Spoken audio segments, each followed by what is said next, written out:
And I told you I eat my cabbages raw. I usually mix them up with mayonnaise and nini kitu. What's the name of this condiment? Mayonnaise and plain yogurt. Plain yogurt maziwa lala, sio? It is kuna tofauti kidogo lakini tuseme tu. Si ni maziwa tu. No, actually they are yogurt wanawekaga nini ambayo si maziwa? Inakuwa imetengenezwa na different bacteria from ile nyingine ya maziwa mala. Yeah, but it's fermented milk nonetheless. Thank you so much. Yes. So I had plain yogurt. I usually add the plain yogurt and mix it up with mayonnaise and then throw in my cabbages there. It's more or less it's coleslaw. That's how I eat my my cabbages. Yes. And then nanyunyuzia carrots kidogo, zile grated carrots. Alafu nakula na kamchele hivi, nakula na kasamaki hivi labda, kakuku pale. That's how I enjoy my meals.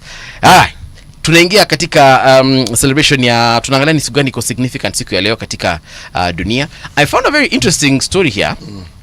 Apparently in 1810 there's a Catholic priest who goes by the name of Miguel Hidalgo who gave his Grito de Dolores, inspiring the start of the Mexican War of Independence, an event celebrated as Mexican Independence Day in 1810. Yani Mexico ilipata independence in 1810 from Spain, yes. Yeah. 1810. Lakini walikuwa wamesumbuliwa before that, my friend. Sana. So si tukingangana huko 1963 hao walikuwa washajipanga bwana. Well, jua shida ilianza mapema. Right.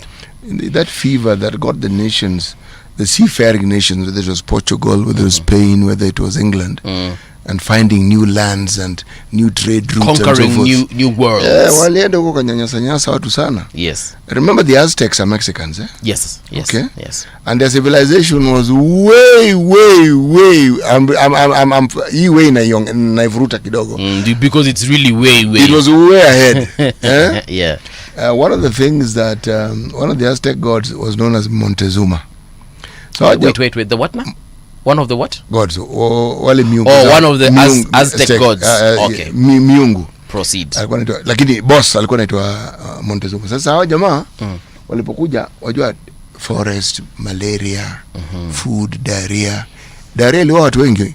In fact, in fact disease killed very many people who ventured into the Asiatic countries and into the Amazon. So people came to understand it as Montezuma's curse.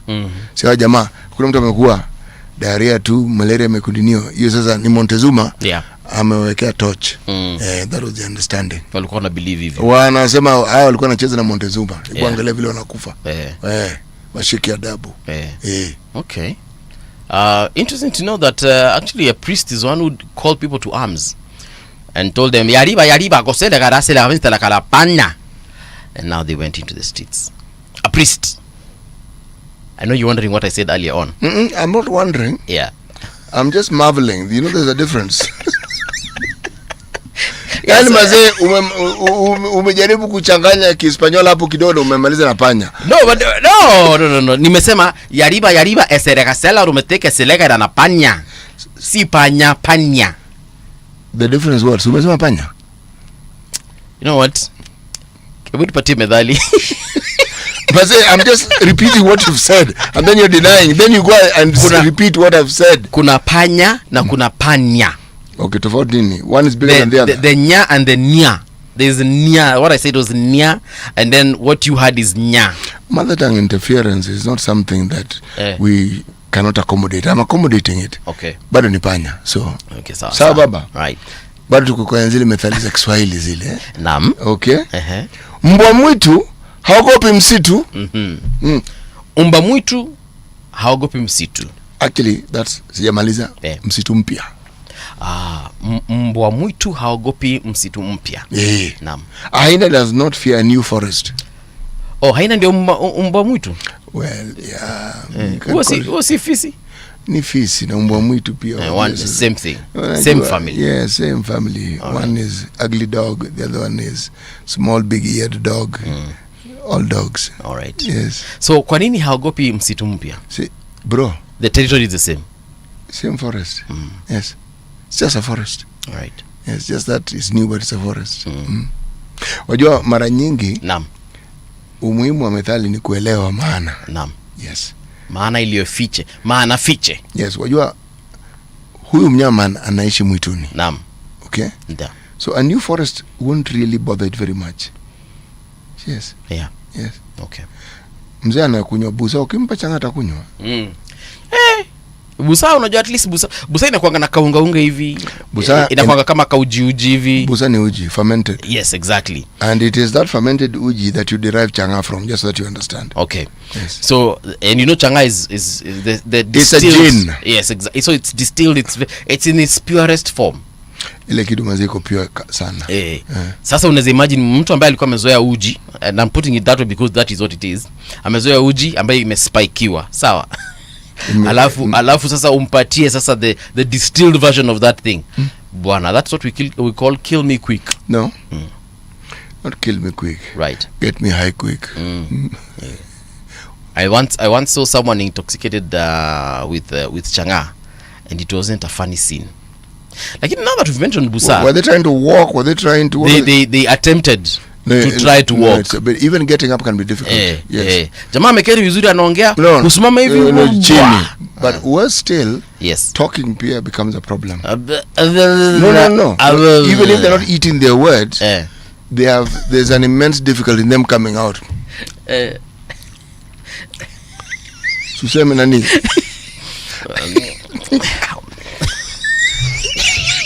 Suseme nani?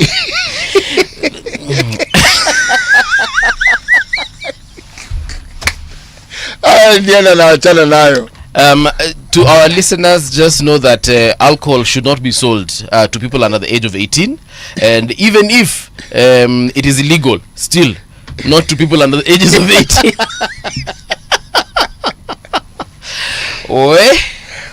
Sawa. I'm looking at our website here. Quite interesting stuff I can see on rgk.co.ke, and the first story that I will check out is 69 teachers who've been deregistered as the Teacher Service Commission cracks down on sexual abuse and misconduct. Oh dear. All right, so the Teacher Service Commission has permanently deregistered 69 teachers found guilty of sexually abusing learners and other forms of misconduct after handling more than 100 disciplinary cases reported since the beginning of 2024. Appearing before the Senate Education Committee in Mombasa, the TSC Director of Legal, Labor and Industrial Relations, Kevin Anyor, revealed that the commission had investigated 111 complaints ranging from sexual relations with learners, molestation, pornography, and other inappropriate acts. Of the 111 cases, 69 teachers were dismissed and deregistered, meaning they can never teach anywhere in the world. Their teaching licenses... That is actually not true, but go on. Yeah, their teaching licenses have been permanently revoked. Why is it not true? When people employ teachers, nobody really asks you for your TSC certification. You have a degree, that's good enough. You're willing to teach, that's good enough. Yes. But now, I'm assuming, say you want to get employed here in Kenya, number one, you have been registered as a sexual offender. So that might not be happening anytime soon, and especially for schools. Let me ask you, how are they going employers, to for employers who actually insist on a certificate of good conduct? If you already have the certificate of good conduct, have they cancelled it? And then let me ask you something, CT. So you've been deregistered by TSC, and then you attempt to go to a school somewhere in the remote villages of places where you are not known. You want to tell me that during the interview they won't ask you where did you work before, because you need to have some kind of experience, right? Yes. So CT, where did you teach before? So I'll mention schools ambazo hazina shida na mimi. Yeah. Okay. Unless the only problem will be if that is the only school you've taught in, then there's a problem. You see, my problem with what you're speaking of is why are they only registering them? These are people who should have been taken to court. I think TSC wamefanya kazi yao. Now serikali ita take over the rest. No, because my friend, that one, these are not people who should be let to roam free. Maybe DCI from there watachukua usukani, because now this is matters in the public. But listen, I'm trying to tell you how these teachers might never get to teach again anywhere in the world, because I will want to know, CT, because me, I'm a prospective employer, Cynthia, where did you work last? Like the last time ulifanya kazi wapi? You know, mimi sikatai, all that is good. Remember the point I'm trying to make is, mimi, I don't think this thing should begin and end at you've been deregistered. Yeah. No. And then as a registered, I'm assuming that maybe it will get to that. If as a registered sexual offender, yeah, ikifika mahali wakuwe registered, that is kama serikali itachukulia mambo serious. That means do we register sex offenders? I think we do. Yes, we do. Especially if you've been found guilty, we do. Because now that will mean that you might never get a passport, and if you don't get a passport, my friend, you're not living in this country. You know, there's a point here. If we are talking about sex offenders, we should quote a statute within our laws and what that statute says, and the guideline it gives us in handling such cases. Because as I said, if this person is actually found guilty, that person should be taken to court. In my mouth, I was saying they should be taken to jail, but you see, you have to go to court first. Yeah. So it's a person who takes advantage of children who they have been entrusted to their care. So I've just done a very quick search here, and then I've been taken to the Sexual Offences Act Cap 63A.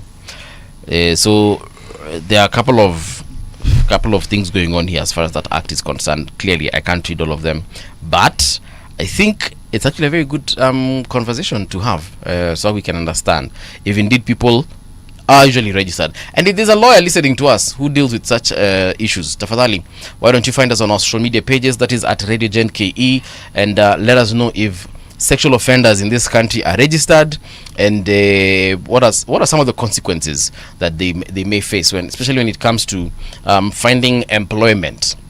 Because I know in other countries, you, number one, can't work where kids are. You can't work where you can't work where women are involved, and many other, like kuna hongana a lot of vikwazo unaekewa kama mtu ambaye amekuwa a registered sex offender. Even there are some neighborhoods you can't be allowed to live in because of that particular crime that you committed. So I wonder if it happens like that in Kenya. Moving on, let's check out the next story. This one is about Rex Masai. Safaricom records place Rex Masai suspect at Nairobi CBD on the day of killing. Unasema hivi. A Nairobi court has heard that mobile phone data connected prime suspect Isaiah Murangiri to several sites within the city center on the day university student Rex Masai was fatally shot during protests. Safaricom senior manager Zachary Kirogoi Mboro testified before Principal Magistrate Geoffrey Onsarigo that the company had been compelled by 2 court orders to release call records and location details for phone numbers under investigation between June 18th and 20th, 2024. According to Mboro, a number registered in Murangiri's name was active on June 20th at 11:20 a.m. at St. Ellie's house, and later between 3:56 p.m. and 6:21 p.m. at the same location. That evening, the same line connected to a site near Kencom. He explained that while one of Murangiri's lines only sent a single SMS and had no other activity during the 3 days, another of his numbers generated 30 records, mostly linked to Windsor House, Accra Road and Corner House, with usage stretching from early morning to late evening. The court also heard that a number belonging to Benson Thiru Kamau was picked at KBC Towers from 5 p.m. on the same days, while a line under Michael Okello showed no records on June 19th. City, if you remember this story, this particular cop in the docks had said that he was in town, yes, but he was stationed at KICC the entire time. And at no point did he leave KICC to go to the area where Rex Masai was allegedly shot dead. So I don't know atajiteteaje hapa na atatokaje hapa. You know, that is why we have courts, so that those who have the evidence that are supposed to indicate that this is what actually happened, yes, they'll have an opportunity to do so. Yes. Kuna jamaa TikTok alikuwa na explain how perhaps this police officer could have managed this situation differently. And he was saying that, can't really remember the legal jargon that he used, but he said that the first thing this cop should have done is to first of all say that and accept that yes, indeed, he was in the area around which Rex Masai was killed. Anything else after that, because there was no direct evidence linking him to the shooting, perhaps he could have wiggled his way out. But his first mistake is to say, I wasn't even there. No. If he wasn't there, then he wasn't there. Yeah. Yes. And I'm trying to tell you, the lawyer on TikTok was saying that perhaps this guy wasn't smart enough about this situation, because chances are he is guilty. But the way now he's handling it, in trying to get away from it, he's actually digging this hole deeper and deeper and deeper. So it would appear so, but you know something? One of the things I found interesting about court cases, and why I always have this view that I want to see this thing play out so that I understand it better. We know Rex Masai was shot. We're not certain about who it is who shot him. As this conversation continues, and if it becomes clear that he actually wasn't in that area, then we're back to factory settings. So who was in that area? When police men and women are deployed, you are deployed with specific instructions. Utakuwa hapa, utakuwa hapa, utakuwa hapa. So the police service, are they willing to tell us how they deployed people on that day? Because they did deploy them. Or did they say, go into the CBD? I don't think so. The number of people who are set out are known, and CBD is one big area. Wewe utakuwa Kimathi, wewe utakuwa hapa, wewe utakuwa Koinange, and so forth. Well, all those things have to be done. So who was deployed where? That is a question we are asking. We will, believe me, it will become apparent and obvious sooner rather than later. Nakuaga hivyo. Juja MP George Koimburi has been arraigned in Nairobi over allegations of fraud in a 10 million shillings land deal. He appeared before senior principal magistrate Robinson Ondiek, facing 4 charges: conspiracy to defraud, forgery, obtaining land registration by false pretenses, and uttering false documentations. Yeah. Prosecutors allege that Koimburi, together with others, are already before the court, conspired to defraud Julius Gitonga of a 1.3 hectare parcel of land in Ruiru, valued at 10 million, with offences said to have occurred on or before March 2020. Of course, the MP denied the charges. Do you remember this is the same guy who apparently faked his abduction? That man is full of stories, isn't he? Yeah. Don't worry. Now kuna kesi imetokezea suddenly. Don't worry. In the quiet by and by, we will get to know more and more about this particular gentleman. So the magistrate released him on a cash bail of 100,000 Kenya shillings. Haya, kuna story nyingine hapa nataka tuisome, and this is about government. Ufungue wewe. Imefunguka. Government spokesperson Isaac Mwaura has lined out the key areas where the government has made progress in improving the lives of Kenyans. In a statement on Monday, he explained that under President William Ruto's promises made through the bottom-up economic transformation agenda, now incorporated into the medium-term plan of Vision 2030, are anchored on 5 critical pillars for national success. Mwaura said the administration inherited a struggling economy that many believed would collapse within 3 months, but it has since been stabilized. He said 2025 marks the 3rd anniversary of the Kenya Kwanza government, now a broad-based administration which has recorded notable progress in agriculture, healthcare, housing, small businesses, and the digital and creative economy. So the government is at learning how things have changed. Mwaura needs to do better than that. Yeah. I mean, he has gone on to, mention a few things in agriculture. Those things have been mentioned over and over and over again.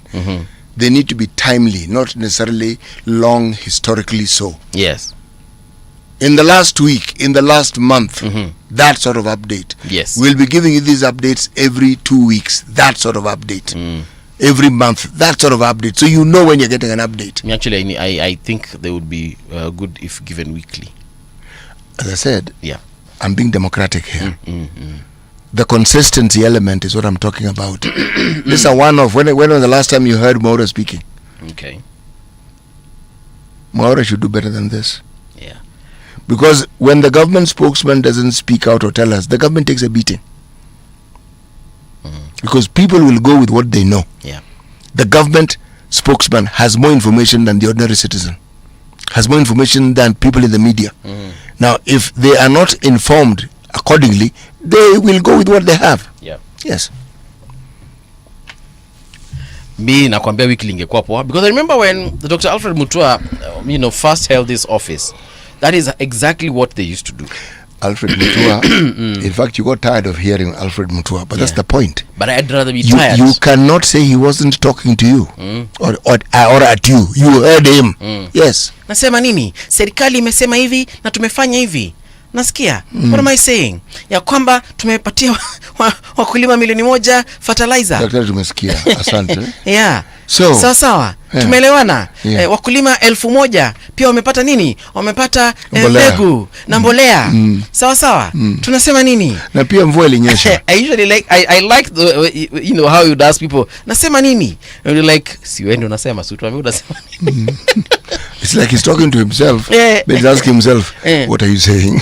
Hospitali 10 zimefungwa kwa sababu wamekuwa kiba pesa ya SHA. Nasema nini? Nasema hospitali 10. And then of course a reporter would raise their hand and ask a question. So Mheshimiwa, can you kindly just tell us exactly when you said 10 hospitals zimefungwa kwa sababu ya SHA, what do you mean? He opens again his file. So nilisema hivi, kwa wale hawakusikia, tulisema ya kwamba si hospitali 10 zimefungwa, tumefungua hospitali 10.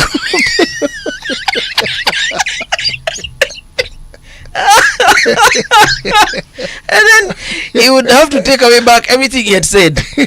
Tumefungua hospitali 10 na zimefunguliwa kwa sababu ya SHA, na kwa kweli SHA inafanya kazi. Nasema nini?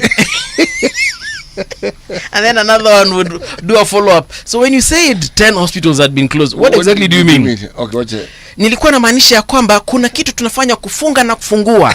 Unaelewa? Sasa lazima tufunge milango ili tukuje tufungue rasmi. Sawa. So tumefunga hospitali ili tuweze kufungua milango yao. na kama mlivyoona Mheshimiwa Rais alifungua. Yeah. So it was one of those things, but I just want us to get back to that time.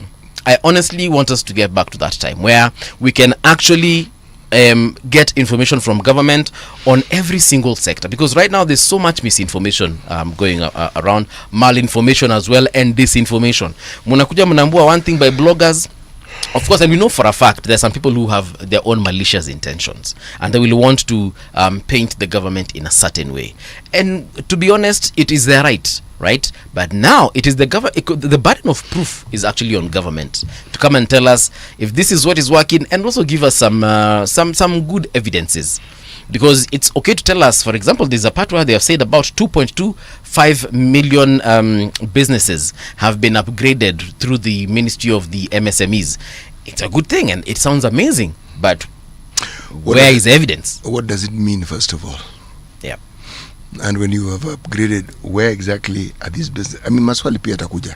So sometimes I suspect there are people who may want to give the information, but they fear the questions that will follow. Yeah. Na maswali bwana sio hawakutaki mabaya. Wanataka tu kujua. Wanaomba tu ufafanue. What they're trying to do is to ask you, okay, you've said it. Can you at least give us the evidence of where this thing manifests, what it means, the outcome, blah, vitu kama hizo. Now, in the absence of that, people then draw their own conclusions. And they're usually adverse to the government. Yeah. Yes. And you see, for the common Mwananchi, unfortunately, we are hot-wired to, number one, judge Gava, and also believe that Gava is not doing just enough. Judge, blame. And blame Gava, so judge, blame, and believe that they're not doing their best to ensure that we are also getting the best. You know, people are speaking through their pain. Okay? Yeah. You cannot think well of a government when you think and feel that this government is supposed to be responsible for my welfare, and I'm seeing very little of that welfare. Yeah. You will blame that said government. Yes. And this is the point where even if you didn't vote for those who are now in government, you'll say, you know, I voted for these people. There's no way you're going to cross-check to determine whether you voted for them or not. But yeah. Yeah. One last story before we get into traffic, yeah? The Social Health Authority, SHA, has given hospitals until September 30th to provide documents supporting claims worth more than 3 billion that were flagged during routine reviews. The authority said most of the claims lacked essential information and will not be processed without the missing records. And in a statement issued yesterday, SHA explained that the flagged claims had been identified through its adjudication process, which screens all submissions from healthcare providers. You remember Dr. Luga actually pointed out this particular issue. Some hospitals are claiming, but you've not submitted all the requisite documentation. No, you haven't. And the processes that are supposed to follow that. And then you end up painting this whole thing in bad light. I mean, we know for a fact, kuna vitu za SHA 1, 2, 3 that we also need explaining and understanding. But now, if you have also not done your part, wataka serikali fanyeni. So according to the authority, claims are often flagged when they do not include key attachments such as itemized invoices, something Dr. Luga mentioned, completed claim forms, or patient discharge summaries. Going forward, incomplete claims will be handled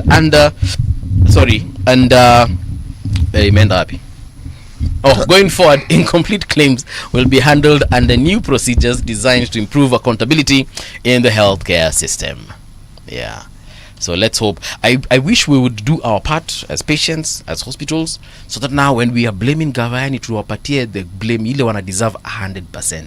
Hata isi unakuja unazusha alafu unaambia lakini hujafanya, alafu unarudi kwanza ndio ufanye, then unarudi, by the time unarudi hapa hivi sasa that process has been wasted. So please tufanye lile tunafaa kufanya. Sasa ni wakati wa kuangalia barabara zetu, tujue kama kweli traffic inatusongesha ama tumekwama pale tulipo. This is Radio Generation.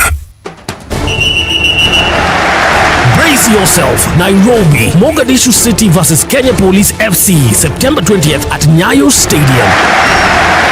The CAF Champions League qualifier. Want free tickets? Listen, play and win on Radio Generation 88.8. Get your tickets at langopass.com. Radio Generation 88.8 Nairobi. This is Radio Generation. Traffic. All right, let's check out the roads of Nairobi. Right now, things are not looking bad for you if you are on Ngong Road. A little bit of traffic when you get to Prestige area, Prestige Plaza that is, but you're moving nonetheless. The rest of the road looks easy as you're getting into town, also looking fantastico. Valley Road also, that roundabout pale karibu na Faculty of Health Sciences, University of Nairobi. A little bit of traffic there, but it's understandable. It's roundabout. Na lazima mtapatana hapo nyinyi nyote, but after that, everyone taking their route. Things are fantastic for you. Haile Selassie, as you're getting into the CBD, like I said, looking good for you at this particular hour. Nothing to complain about, and getting into the CBD as well. Looking at Landis Road, a little bit of traffic there. That means if you're heading towards Ring Road, Ring Road, Landis Road roundabout, bumper to bumper at this particular time. But ukielekea kule kunaitwa je huku hivi Country Bus, kila kitu iko sawa. Switching over to Jogo Road, a little bit of a yellow line here as you're getting into Lusaka Road, but that's because again you're getting into a roundabout. But after that, everyone taking their route, things are looking fantastic for you. Looking at a different stretch of Langata Road, kutoka kule Makadara, hii mshazoea. Should I tell you? Yeah, it's bumper to bumper at this particular minute. Where else are we experiencing some traffic? Mombasa Road, you're looking good at this particular hour. Southern Bypass, nothing to complain about.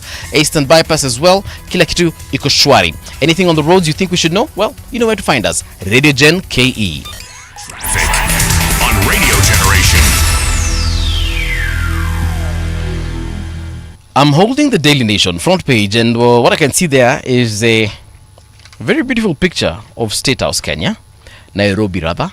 Campaign podium is the headline on the Daily Nation, and they have outlined a couple of dates here that the president has met different groups. For instance, August 7th, the president met Boda Boda team.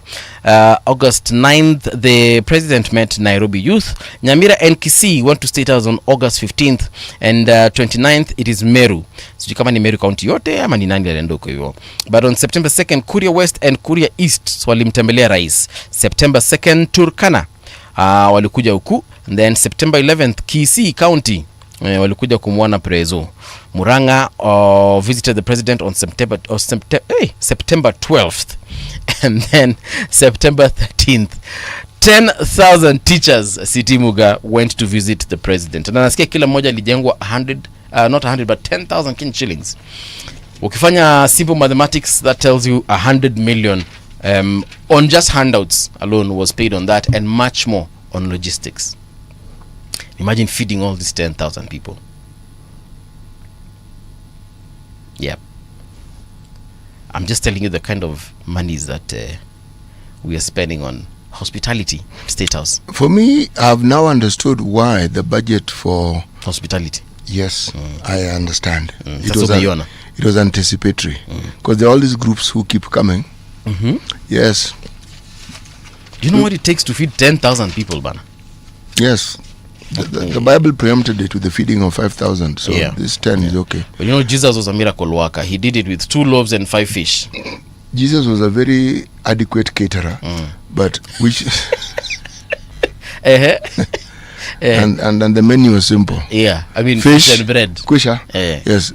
And all you have to do is just ask the Father to multiply that. Ukitaka mayonnaise na cabbage sasa hiyo ni yako. Kuja kwangu. Nenda uongee na Paul. Yeah. This is a tradition of a time gone by when people went to State House expecting goodies, and President Kibaki during his tenure made it very clear that isn't going to happen. There's no free lunch. Not going to happen.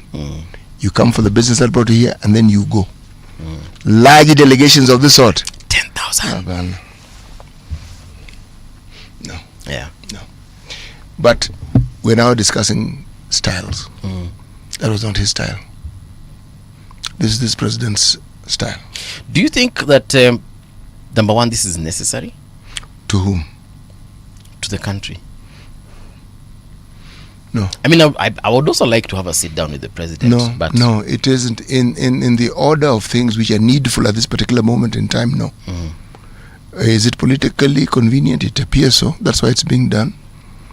So, did some thought go into how they should go about it? Yes. Teachers are an extremely important constituency. They are everywhere in the country. And they are by far the most influential group of people you can actually ever come across. Why? Because by and large, despite the stories you hear of people's teachers being deregistered, they are actually still trusted. Mwalimu. Ukiwa mwalimu watu unakumbukwa, God knows until I should know. Mwalimu. So, having understood that, from a political perspective, it's a very shrewd move. Bring in the teachers, talk to them personally. Then find ways of justifying it within the constitution. Wouldn't it have been easier to meet perhaps members of NAT? No. Leadership of NAT? No, that alone won't do. Because he meets with them anyway. Because I have a feeling we have more than 10,000 teachers. They meet, of course, we have more than 10,000 teachers. So the other, because I think Sigava will employ 26,000 more juzi. So we have about 100,000 as far as I understand. So out of 100,000 you've met 10,000. What happens to the remaining 90? Those are the leaders who are selected or elected, whatever criteria was used. The point here is this, the president meets with union leaders all the time.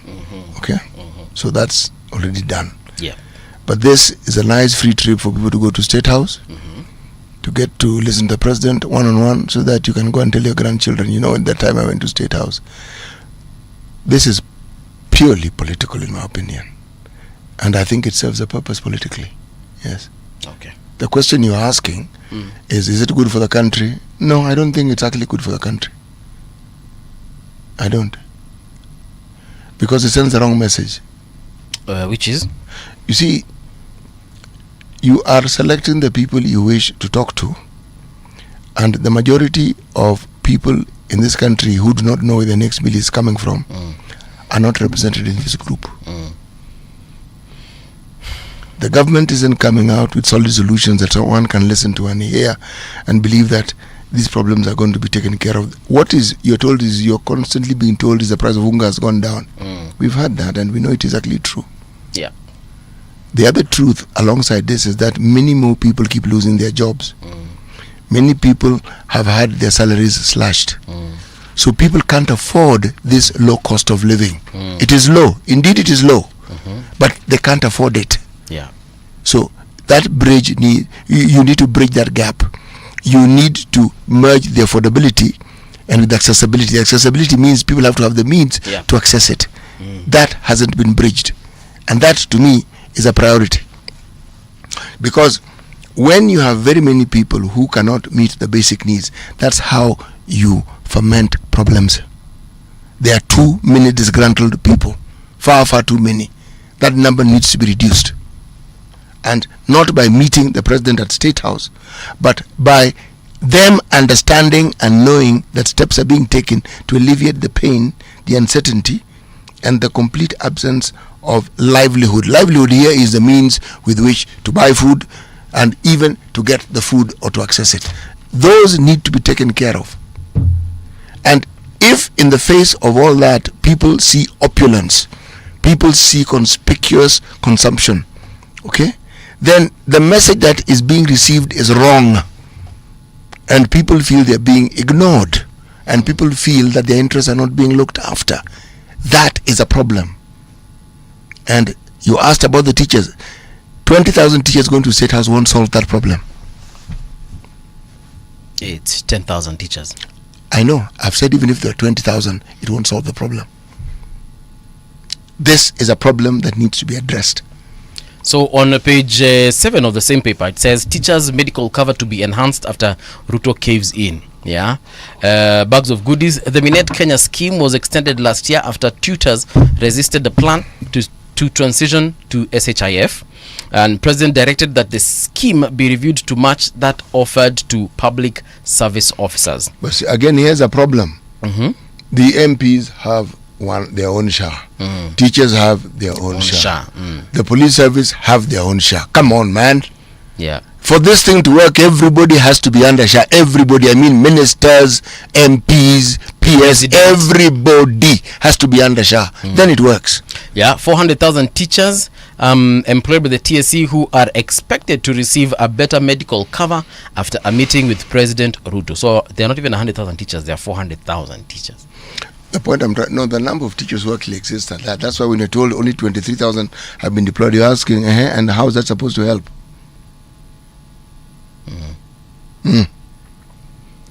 One teacher per what? Yeah. There is a problem. This problem has to be sorted out. Yes. And the longer it stays without being addressed, the bigger it becomes. Yep. Yes.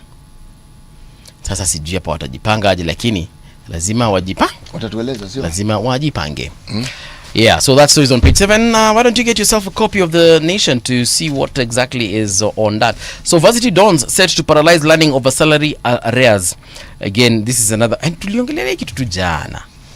Yeah, so they demand, apparently their demands include money comprises of about 2.73 billion from the year 2021 to 2025, a CBA that was due in July, and 8.8 billion from 2017 to 2021. Hey, kitu nachosha. What are you seeing on your paper? I have many papers. Yeah. Let me start with the Star. Okay? Fee cuts. Why universities and government face testing times ahead. This is the story of the reduction of fees that are supposed to be paid by students at the university. Petty theft. Chicken thief jailed for 7 years gets a retrial. There's a guy who had taken over someone else's chicken, and for his efforts he was rewarded 7 years in prison. So now he's being retried. Maybe they feel that was a little too harsh. Fighting misconduct. I pour in fresh push for police body cameras. This is a good push. It is necessary. Evidence in the making as you do your work. Bang in the middle of this paper. Countries' riches monetized, concealed, and rerouted into global markets. Wash. How Juba dirty cash is laundered in Kenya. That is the headlines. A UN panel of experts found South Sudan soldiers are key players in illicit charcoal trade. Report also finds South Sudan's gold is virtually unregulated, mined, traded, and then smuggled across the border to Kenya and Uganda. Right? Yep. That story should have been in the Business Daily, because that's business. Illicit, but business. Okay. The Business Daily, power producers face 100,000 fine over plants, shut down plants. 100,000 shillings only, why? Electricity producers risk 100,000 shillings fine per month if they fail to submit a 52-week plan of scheduled switch off their plants in advance. 100,000 is small. That's not a deterrent. Yeah. A deterrent is something like 10 million. Then it's a deterrent. SACCO loans exceed deposits by 92 billion. This is not a good thing. It's not a good thing. Okay. You're actually being told that SACCOs are going to collapse. I have a lot of my money in SACCOs. Business borrowing in deposit-taking SACCOs outpaced deposits by a record 92.2 billion in the year ending December 2024. Saving in SACCOs is a good thing, Paul. It's just that there's a culture we've developed over time that then puts the hard-earned savings of individuals at risk. But it is a wonderful thing. Many people have changed their lives just using what it is that they have saved in their SACCOs. Many people. They've built houses, taken children to school. SACCOs have been the backbone of making Kenyans survive in very many instances. Given the way things are, you'll find someone saves with the idea that when the new year comes, they'll know how much they'll borrow, and they pay fees for a whole year. Yeah. So that ceases to be a problem. Then they go about making sure they repay this while hustling to look for more money. It's been the cornerstone of the survival of many Kenyans. And this is one industry that should not be tinkered with. And those who are found to fiddle with this, those fellows should face some very harsh sentencing. I mean, a SACCO that is facing some very serious financial problems. No, kuna pesa yangu mingi. If I can tell you something that will soothe you, I have a SACCO that doesn't give you any money. It doesn't matter what you do. Why? Hawana pesa. Sasa yangu, hiyo SACCO yangu, it was actually placed under receivership by Nasra, and they are also being helped out somehow by Cooperative Bank. But I've been trying to get my money out of that place. It's been now almost 5 years. Hiyo pesa hasipati bana. Nataka kuwaondokea bana. Then maybe, Yep. There are people who can help you get that money. Do you know someone? No. Just go to Nasra. I'm talking about the process, saying this is my situation. What do I do? Yes. Go to Nasra. It's their job, you know. Right. How KRA is turning to AI to catch smugglers. How? What is doing what? KRA is using AI. The Kenya Revenue Authority. And at the port of Mombasa, where thousands of containers come in daily, customs officers have for decades relied on their eyes to determine what lies inside the steel boxes. Maybe. The process has sometimes been viewed as frustratingly slow by traders and their agents, but for the government, it is also prone to errors and leaves room for smugglers and tax cheats to underdeclare, misdeclare goods. KRA is turning to artificial intelligence to help change that and enhance efficiency in the surveillance of goods entering the country. You know, this thing is not that big a problem if you understand how to use technology. You see, if you insist how it would work, I don't know. That the only way you accept containers is if they're smart containers. What do I mean by smart container? A smart container will have all the technology that is required for you to know and see what is inside the container. Okay? You'll be able to see live, real time, if somebody fiddles with the container. Everything you need to know inside the container will be available. A smart container. But are we thinking that way? Back in the middle of the paper, former Uganda AG takes 14% stake in CDN Bank. Really? Kampala lawyer buys Kenyan shillings 1 billion stake in Centum. Bank attracts fresh investors as profits surge. So, the Attorney General, former Attorney General of Uganda, has come here to buy CDN Bank. 14.6% stake in CDN Bank. Right? 1 billion Kenyan shillings. In Uganda shillings, how much is that? About 30 billion UG. Right. The name is Biaruhanga is his name, William. William Biharu. Yes, he was Attorney General from 2016 to 2021. He amassed enough money from Uganda, being the Attorney General. Yes. He's now the 4th largest shareholder in CDN Bank. Our very own former Attorney General can Nani Muturi afford? Do you think he's worth $1 billion? I don't know. You know, these, at the very least, Kenyan shillings. These declarations that people make about what they're worth, me, I can't make sense of it. You don't trust them, eh? No, I can't make sense of it, and I don't understand it. Forget not trusting. During the last election, before we went into the election, no, actually, when we were vetting PCS, every time people are vetted, they declare wealth. When we were vetting PCS Mudavadi, he said he's worth 4 billion. It's all right. Kenya shillings. Yeah. Yeah. It could be. I'm not saying that he's not. Actually, I think he could be more. My beef is precisely this. I don't know what it is that is a set type of question that are asked of these individuals. But should there not be a question that asks you to identify and inform the panel how it is you've acquired this billion over time? If it is businesses, state your businesses so that it is known. Or is there a form you declare them in advance so the people have read but they don't make it public? Actually, the moment you enter public life, those things become public. If you don't, then don't enter public life. We need to know if you own shares in Centum, for example, you own shares in Kenya Power and Darkness, for example, or CDN Bank, for example, yeah, you own it in Safaricom, for example. We need to know. Sitiacha nikuuliza sasa, do you think it is actually possible for our leaders to be that open with us? It's not a question of them being open. It is them understanding that the life of a public servant means everything about you now becomes public property. That is not really complicated. Sitia hatujafika hapo kama Kenya. No, we must get there. Yes. I'm because somebody comes, people just throw figures. I'm agreeing with you. And the narrative around the figures is that they're actually not worth that amount. Yes. But when the question is asked at the end of the tenure, they say, but I remember when I told you I have 4 billion. Yeah, so fine, tell us even 50 billion if you wish, but just tell us where it's nestled, because it isn't under a bed in your house. So where is it? What is it that makes you worth this? In other countries like the US, my friend, watajua kila kitu yako. You know, we will actually forget what you own, but we need to know. You just can't be worth 150 million, and we don't know how you acquired 150 million. See, but the usual businesses. Which business? Selling charcoal. Do you have any idea? Chicken. Do you have any idea how difficult it is to even make 1,000 shillings? Do a business and your net is 1,000. Do you know how difficult it is?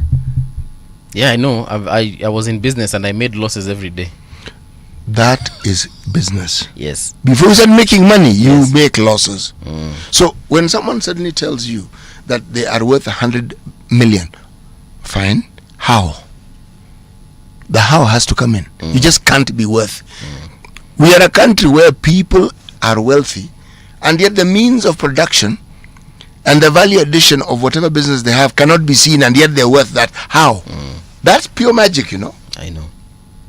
In a country of 50 billion, you're a billionaire. 50 million, sorry. And very few have got purchasing power. But somehow you're a millionaire. You're a billionaire. Multi. Have you looked at the Standard? Let me check out what's on the Standard newspaper. At the very front page, they say that war against Matiang'i, political machinations. Former Interior Cabinet Secretary Fred Matiang'i's declaration 4 months ago that he will run for president in 2027 has clearly struck a nerve in President William Ruto's camp. Behind the scenes, a covert plan is in motion with state machinery rolled out, senior civil servants flex in power, money changing hands, and threats issued, all aimed at clipping Matiang'i's rising stature in Nyanza and across the country. It's true professionals from the Gusii community met. You can't threaten someone because of his or her political beliefs. These were top professionals from our community. This is Julius Ogamba, the education CS. And Richard Onyonka, Kisii Senator, says they are here every weekend flying in a dozen helicopters, intimidating civil servants, bribing people in the name of economic empowerment. Rallies, where is money coming from? Yeah. Sleuths flying blind in city without CCTV. Despite millions sunk into the integrated urban surveillance system between 2012 and 2015, Nairobi has no working CCTV to capture real-time crime in the CBD and major roads. A week after lawyer Chalo Mbobu was gunned down in a hail of bullets, detectives still have no solid leads and are left to hope and pray for good Samaritans to step forward. That story is on page 5. Hii story ya Matiang'i tulikuwa tumemention jana. Kiasi tulikuwa tumeguzia tu kiasi kidogo. Yes. It is his right. Why are they to campaign? Yeah, but why are they feeling that he's a serious threat? Who is feeling? You see, this is the thing I don't really understand. Who? I don't know. See, they're saying the powers. Yeah, but that's what's being reported here. But are people saying that they're being harassed? No. And if they're saying, who is saying they're being harassed? The moment you enter political competition in this country, you need to understand the rules of the game. It's not complicated. Yeah. There are no rules. Yeah. Okay. So you have entered a mud fight and you suspect and think that you'll be tiptoeing and you'll not get mud on you. Pana. Tatoka pale kwa mchafu. It's a mud fight. Yeah. Meaning you're fighting in mud. How can you escape without being muddied? You're going to be muddy. That is exactly what's going to happen, my friend. No kiss, no marriage. Court widens divorce grounds, redefines cruelty. So, City, if you don't kiss your wife, then that is not a marriage. Whoever wrote that I think they're stating their problem there. Justice Nyakundi ruled that no couple should be coerced into sustaining a marriage that exists only on paper, and the case before the court involved a couple married in 2012 who had not been intimate since 2020. My friend, nini mnafanya kutoka 2020? Tuko 2025. Mna watch TV. And you're living in the same house. TV? It's not that it's a long distance relationship, but you're in Kisii and I'm in Nairobi. Si TV iko ndani ya nyumba. So you watch TV. Do you sleep in the same bed? How am I supposed to know? Paul, there are many people in this country who live exactly like that. But that story never ends there. That, according to Kamau Mudhoni, mwenye aliandika habari hii, that morning kiss, the touch on the neck, the tickle on the ear, the massage on the legs, and the sex that keeps love's embers burning, if denied, could now be grounds for divorce. You know something? So hear ye. This man visited Hollywood. Morning kiss gani? Bro, if you do not kiss your wife, hand holding gani, and she goes and complains and she tells a judge, your honor, City hapa amekataa kunimunju, City mnaachana. My friend, if that is the anchor on which this particular marriage is based, then it didn't exist to begin with. If you don't tickle her in the ears and you go like, why on earth do you want to tickle your wife in the ear? You know that those things you tell your wife in the ear, like, I have no idea what you're talking about. Unamwambia baby. Usimwambie nyinyi ndio kila mtu ni babe. Your wife is babe, and as far as your wife is concerned, you also babe. Yeah. And look at how that babe inawapeleka. We do not have a demographic whose marriages are in tatters like yours. Chief. Yes. The very concept of love is anchored on a principle of commitment. Yes. Not feel good. Life has its joyful moments. It's not a continuous period of joy and happiness. Most of life is drudgery, and you get used to it, and then you understand why it's drudgery. Okay. If you begin your life on the wrong principles and wrong beliefs, whatever was going to go wrong will go wrong very quickly. Malcolm X spoke about this. He said, this is the problem. Hollywood is messing up marriages. You've come from a hard day's work. This chick believes that when you come home, you must bring her rose and kiss her on the cheek. My friend, you're so tired, you can barely think. You haven't taken her out and bought her wine. But that is what women expect, bro. That is what Hollywood has told you. But also, they have been taught that way, and it's unfortunate. We are in this age, we're in this day, so they want flowers. My friend, get her flowers.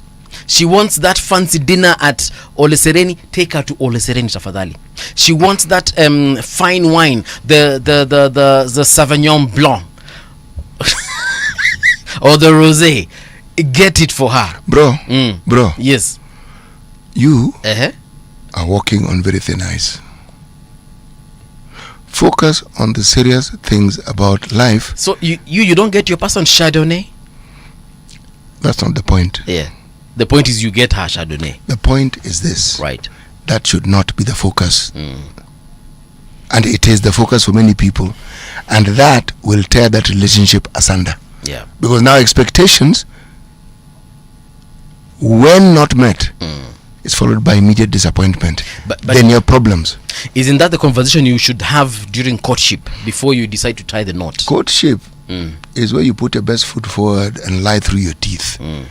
I'm not talking about the reality where the lies on the ground. Yes, and every day the things you need to deal with, the mundane things that you need to deal with, and you need to understand how these things are going to be, because you've entered a partnership. How you're going to sort out those things. The lovey-dovey stuff isn't even communication. That's a premise on which you preamble a marriage. In my opinion, that is already a problem. Okay? All these things that you say you want can happen, but you need to have the means, not only to have it, but the means to sustain it. Now, if you don't look at life seriously, how on earth are you ever going to be in a position where you can sustain all this? Okay. Then children come along. Children are real. Their demands are so real, you'll be amazed. So, but amidst all that, baby girl still you want to take her on the ear and buy her that thing that you mentioned and go to that place that you mentioned. City, you don't even see me nowadays. You don't even call me whenever you go to Radio Generation. But we live in the same house. So what am I calling you for? But when you don't think about me, you don't miss me. You know, usually I haven't seen you actually in an hour, and suddenly I'm supposed to miss you after 1 hour. Movie. It's not me, Buana. It's them. No, it is you. Wait, what do you mean? You are an enabler. It's Salamu zimfikie Ricardo Spice Marera anasema I confirm I've officially migrated. Welcome Ricardo. Jimmy Gakio, City is VP, City is good. Peter Kiari, good morning City. And then kuna Hillary Oma anasema plugged in from Finland. Jaduong is pouring wisdom dabal. I'm hoping I've said it correctly. Dabal. Dabal. No, Dabal. Yes. Amos Oirongo amesema good morning brother City. And then there's engineer Fighter Karaoke saying Team RG good morning, greetings from Tennessee. And then Bwangi Juma anasema City vipi mkuu? City vipi mkuu? Nashukuru sana bwana, mimi niko mzima. Sawa. Kwa sasa tunachukua muda mfupi tuweze kusikiza taarifa tukiletewa naye Winnie Maganga, alafu tukirudi hapa tuingia katika serious conversations. Radio Generation 88.8 in Nairobi, 90.7 in Mombasa. The hashtag is the People's Breakfast. Radio Generation, the sound is fine. Pump it up, turn it high all the time. Let the music move you, let's sway. Radio G's got your jam all day. Radio Generation, the home of urban soul. The views and opinions expressed on this program are those of the guests and do not necessarily reflect the views of Radio Generation. Radio Generation assumes no responsibility or liability for the interviewee's views. This is Radio Generation.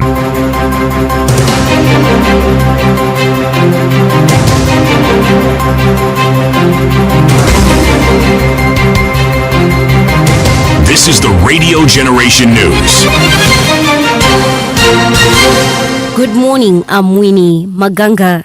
A Nairobi court has heard that mobile phone data connected to prime suspect Isaiah Muragiri to several sites within the city center on the day university student Rex Masai was fatally shot during protests. Safaricom senior manager Zachary Kirogoi Mburu testified before Principal Magistrate Geoffrey Onserigo that the company had been compelled by 2 court orders to release call records and location details for phone numbers under investigation between June 18th and 20th, 2024. According to Mburu, a number registered in Muragiri's name was active on June 20th at 11:20 a.m. at St. Ellie's House and later between 3:56 p.m. and 6:21 p.m. at the same location. At 7:47, again, he was captured at Accra Hotel. At 8:48 at Windsor House again. At 9:28 at Corner House. Interior Cabinet Secretary Kipchumba Murkomen has emphasized the importance of community-wide approach to combating religious radicalization. Murkomen warned that relying solely on police will not be enough to combat the menace that has claimed thousands of lives across the country. The CS, who spoke during an interview with Citizen, compared the Shakahola massacre and the recent Kwabinzaro cult deaths, emphasizing the importance of citizens taking greater responsibility for protecting their communities. And this is a highly religious society. People have gone to a place to pray, to fast, and we have many places where Kenyans go to pray. People are subscribed to a particular religion, they go to certain church. We have seen situations, in fact, we even wonder what to do in situations where you see people go to certain church and the faithfuls are being slapped so that the Holy Spirit, the spirits of the devil can come out and Holy Spirit can enter in. You've seen situations where people are doing obscenities. We wonder even when do the police come in. So in the Shakahola situation, religious radicalization went so far to the extent that people were being starved and to death. Chief Justice Martha Koome has called for a whole-of-society approach to eliminate child labor in Kenya. The CJ explained the need for collaboration across institutions, noting that while the judiciary plays a critical role, it cannot achieve this goal alone. Speaking in Nairobi on Monday during the official opening of Employment and Labor Relations Court annual symposium, the CJ said that eliminating child labor demands a whole society approach. Eliminating child labor requires a whole of society approach. It demands the involvement of Parliament to strengthen and update legal protections. It requires the executive to implement policies and allocate resources. It needs the private sector to commit to ethical business practices. It calls for civil society and communities to monitor, advocate and protect our children. A court in Zambia has sentenced two men to 2 years in prison for attempting to use witchcraft to kill Zambian President Hakainde Hichilema. The two were convicted under Witchcraft Act after being arrested in December with charms in their possession, including a live chameleon. The case has been closely followed in Zambia, as this was the first time anyone was put on trial for attempting to use witchcraft against a president. The prosecution alleged that the convicts were hired by a fugitive former MP to bewitch Hichilema. And that's the truth on Radio Generation. Good morning, I'm Winnie Maganga.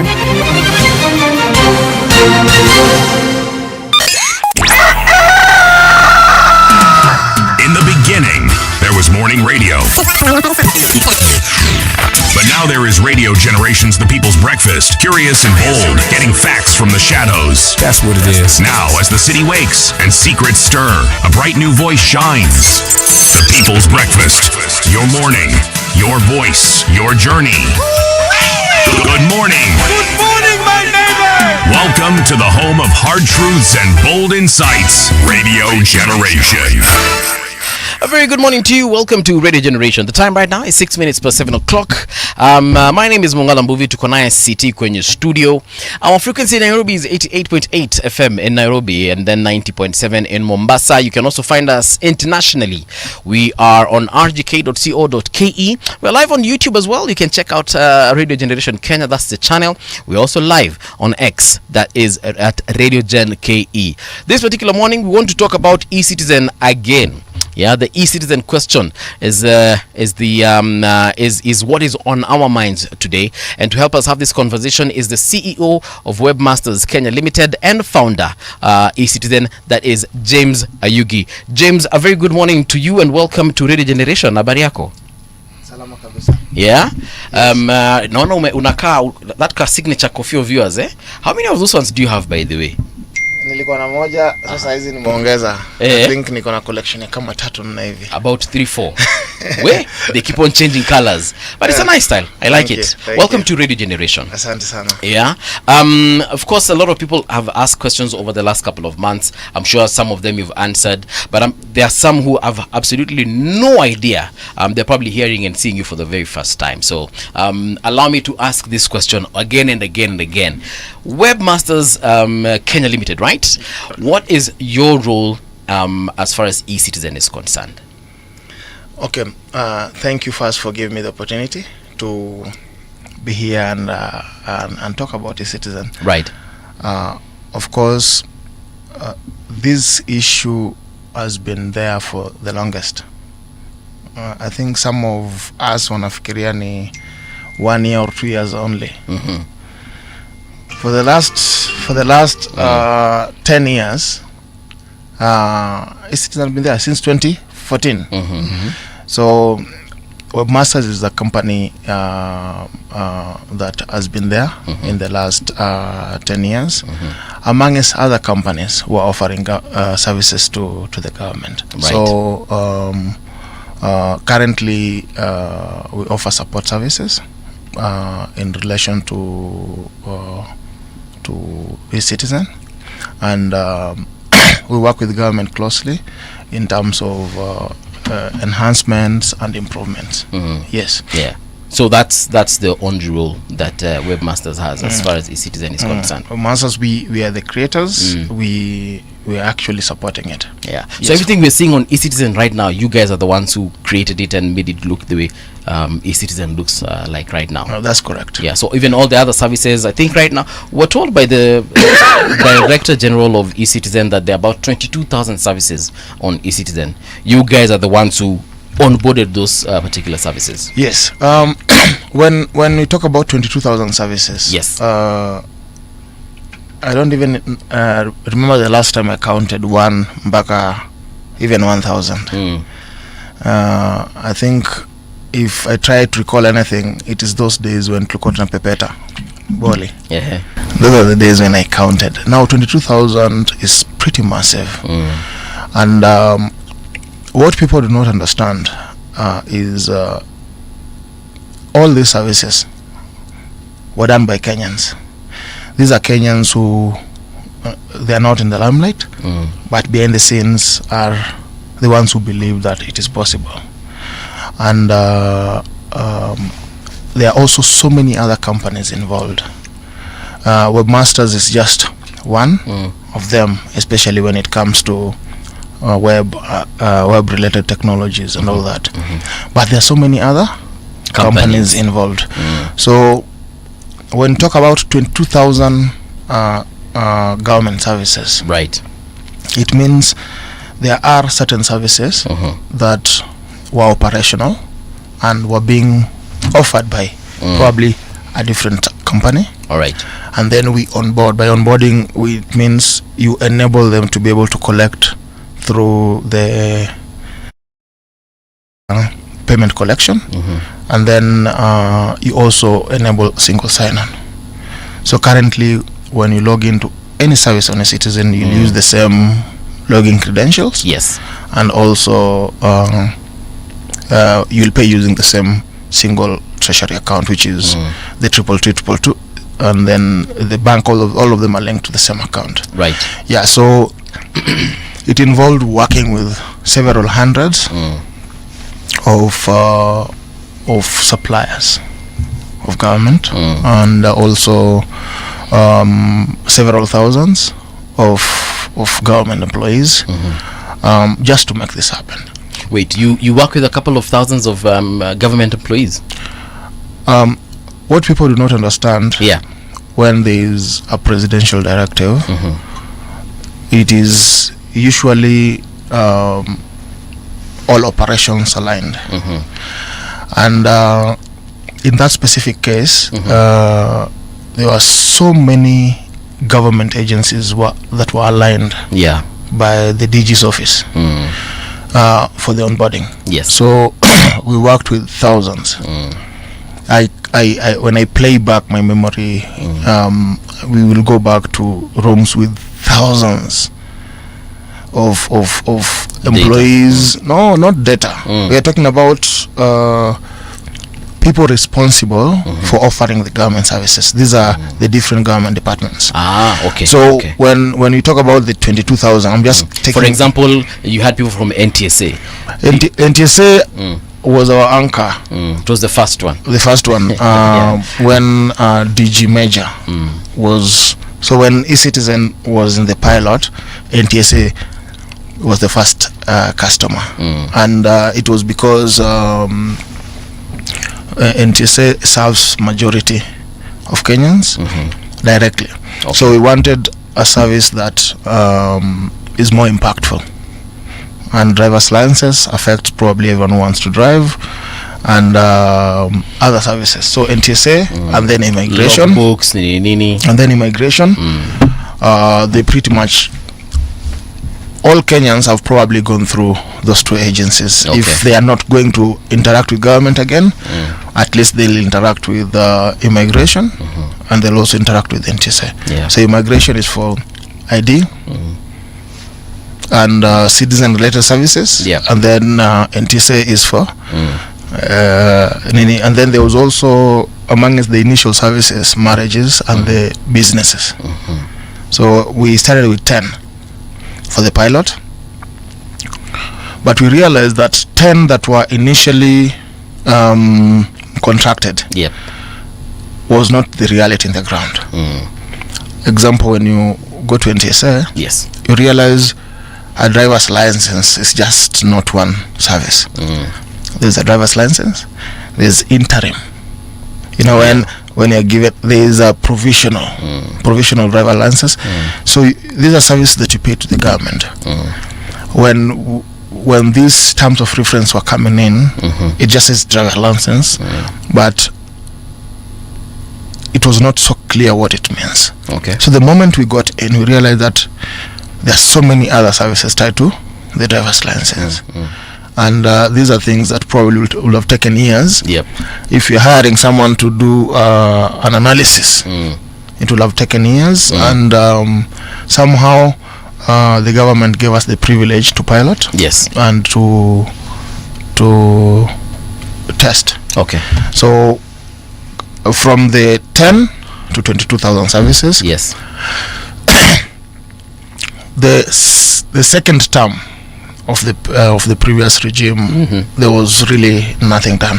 Now this is 2017 going forward. So yes, because we did the 397 services in the first term, and then of course we had some legal issues and a lot of problems. What legal issues?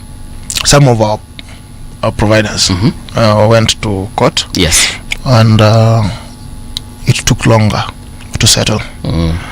And after the new regime came in, Now this is the Kenya Kwanza government. yes, Okay.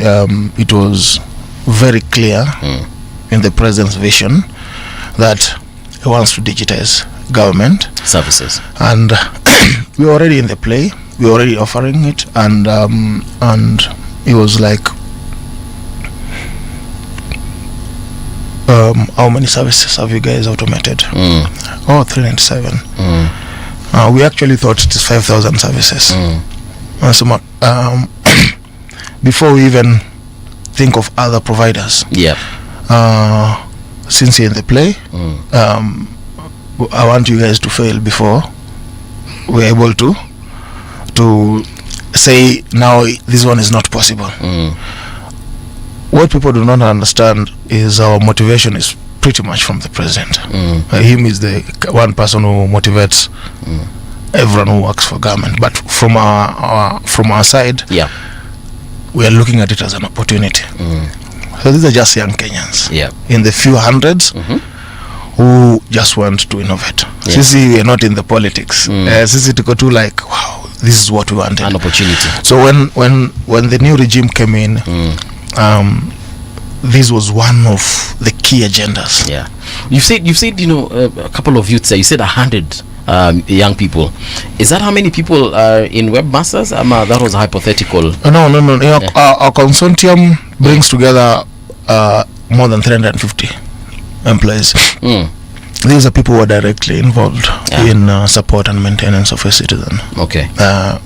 Yes. So as we speak currently, when you hear about a citizen, secondary support, immediate support is government. Yes. Secondary support, there are other few hundreds of our sons, brothers and sisters who every single day are offering technical support. Yeah. So we have that. James, when you started the whole process, It was a company that was set up by young Kenyans. Correct. How did you think of this idea of what we now know as the e-citizen? First, at Webmasters, that's before Webmasters, but I'll also just the idea creation process. It starts with a problem. At that time, government was a mess when it comes to accessing government services. What most people really do not understand is where the government was in 2014. Everything was manual. Okay, majority of the services were manual. So you'll go through the process of lining up. Hiyo mess tu peke yake, usema now we have to find a solution for this. So luckily back in 2008 we got an opportunity to work with IFC, World Bank. And this is when we were exposed to the world of investment climate and ease of doing business. Okay. Is it something you can talk about? Can you talk about how it is? Yes. You got to talk. You get to know IFC and how you got to work with them and what exactly it is that you are doing with them. Yes. So at that time, most of our systems were imported. So the Treasury was running an e-registry imported from Netherlands.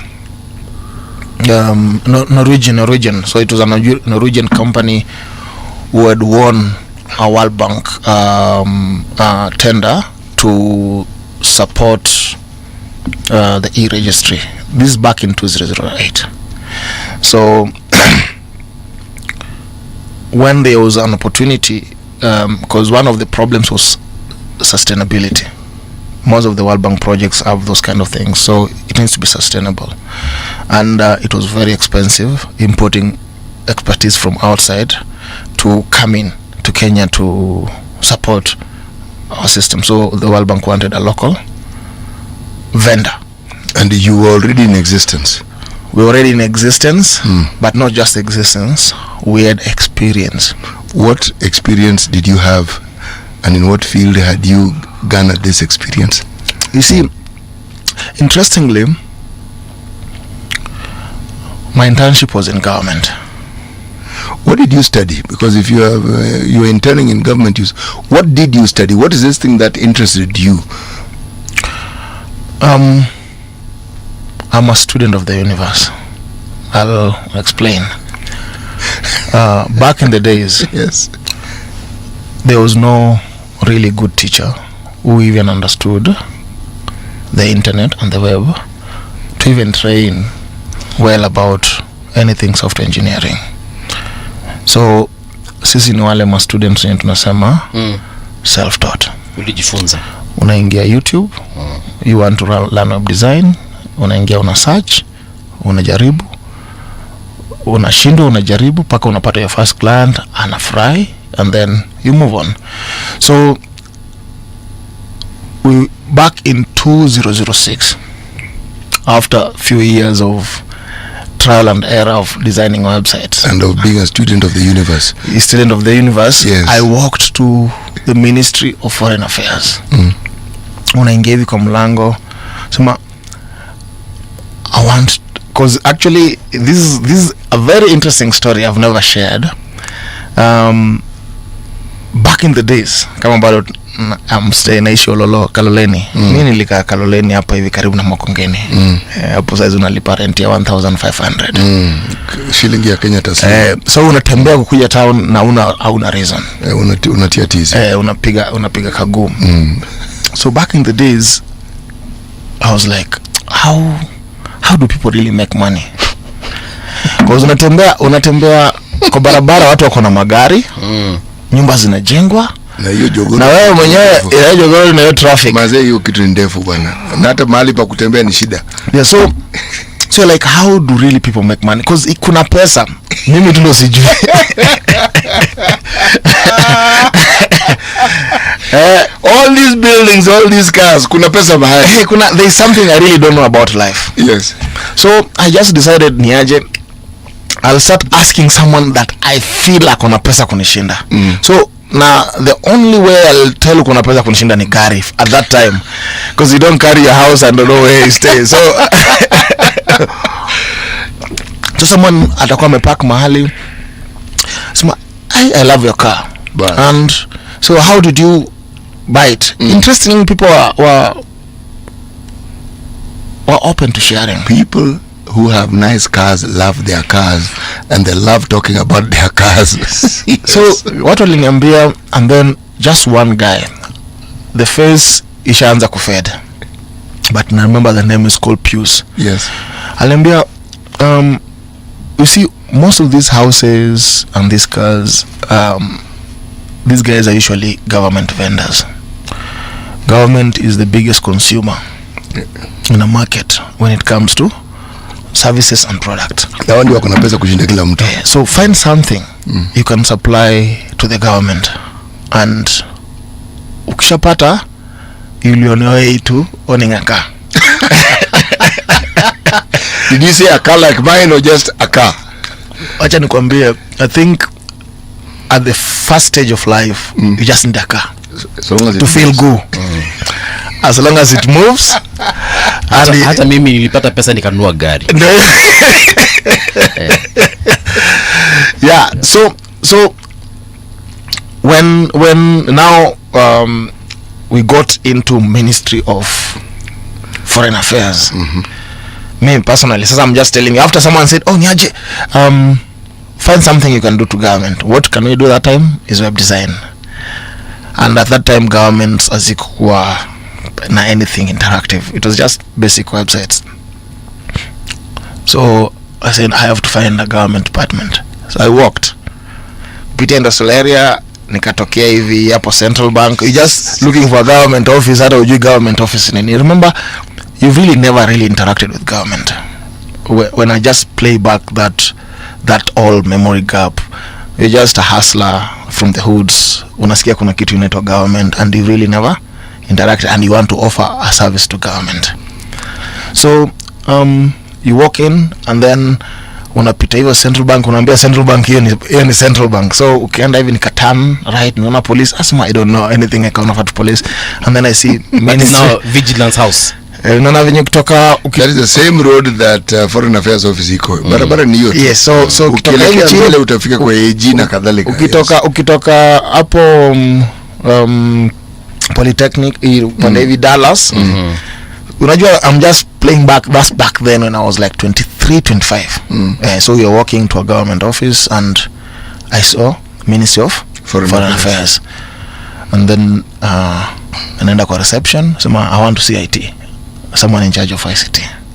And then I walked in. That time there's this gentleman called Kirimi Karabia.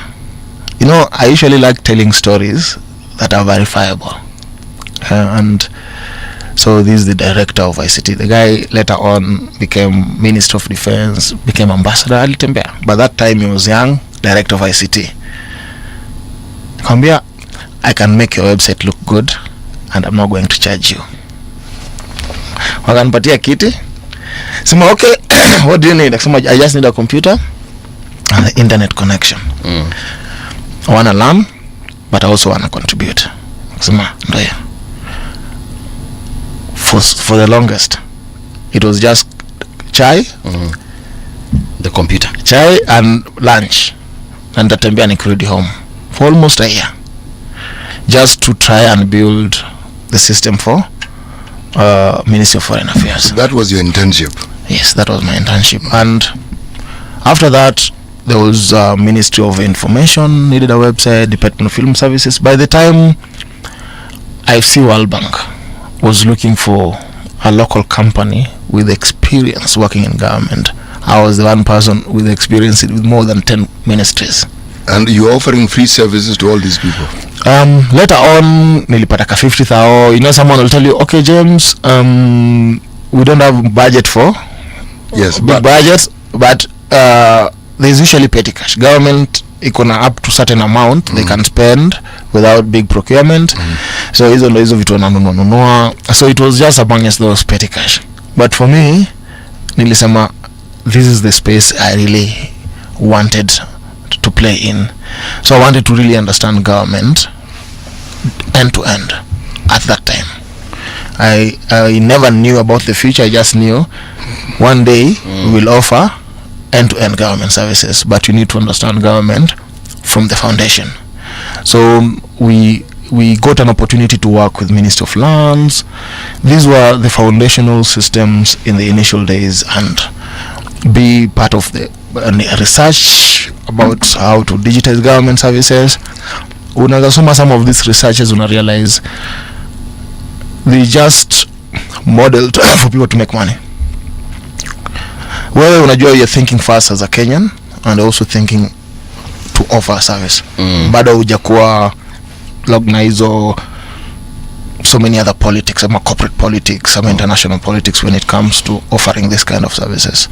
So from what at that time ilikuwa inspire, what was inspiring us was we just wanna prove ourselves. Fast forward 2014, the government wanted to digitize, and we are already a vendor of the World Bank, and of course offering our services at the National Treasury. Hiyo ilikuwa inaitwa e-registry.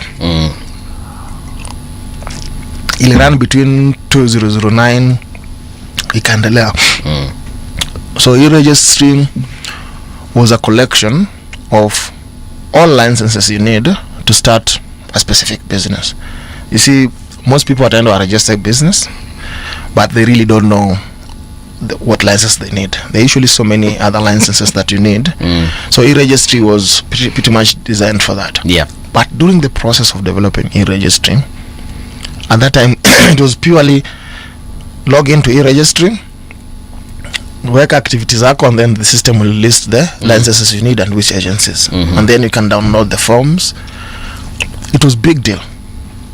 But that time when it was being launched, I remember the minister then akisema we are looking at a time when Kenyans will be able to log in online, pay online, and access all these government services without having to visit government offices. At this time M-Pesa hata bado haija improve. I remember those are the days when we used to have SIM cards. So when you send money to someone, we've locked it to a server like it was a proper manual verification process. Yeah. So M-Pesa bado hakuna, digital payments hakuna, and the government is saying that's what we're looking at the time when we are able, Kenyans are able to. So when we went back to our small office in Buru, we were like, unajua time tuko Buru hapo Kagina Plaza. Mshatoka Ololo? Kongo hapo ni asili yangu. Yes. Nimeanza kuomoka sasa, hizi nimeenda naishi tena. na tumelipa pesa kidogo, tukasema waje tuanzishe ofisi wapi? Buru. So ofisi ko Buru. Na sasa hizi in the I think it's in the news. It was a proper event of the government where tulikuwa tunaonekana tuki launch the e-registry. So tunarudi back nasema there is government inataka, kuna opportunity hapa. So we just decided that's what we want to focus on. So between 2009 we improved that e-registry mara kadhaa, and then World Bank wanted to implement the same in few countries. So we went maybe 10-15 countries. Mlienda? Just to try and implement the same. It was a big deal. Unajua the things we take for granted like e-citizen, it is impossible to implement. It is not easy to implement an e-citizen without proper government government need or interest. It is difficult. So we've been to more than 15 countries.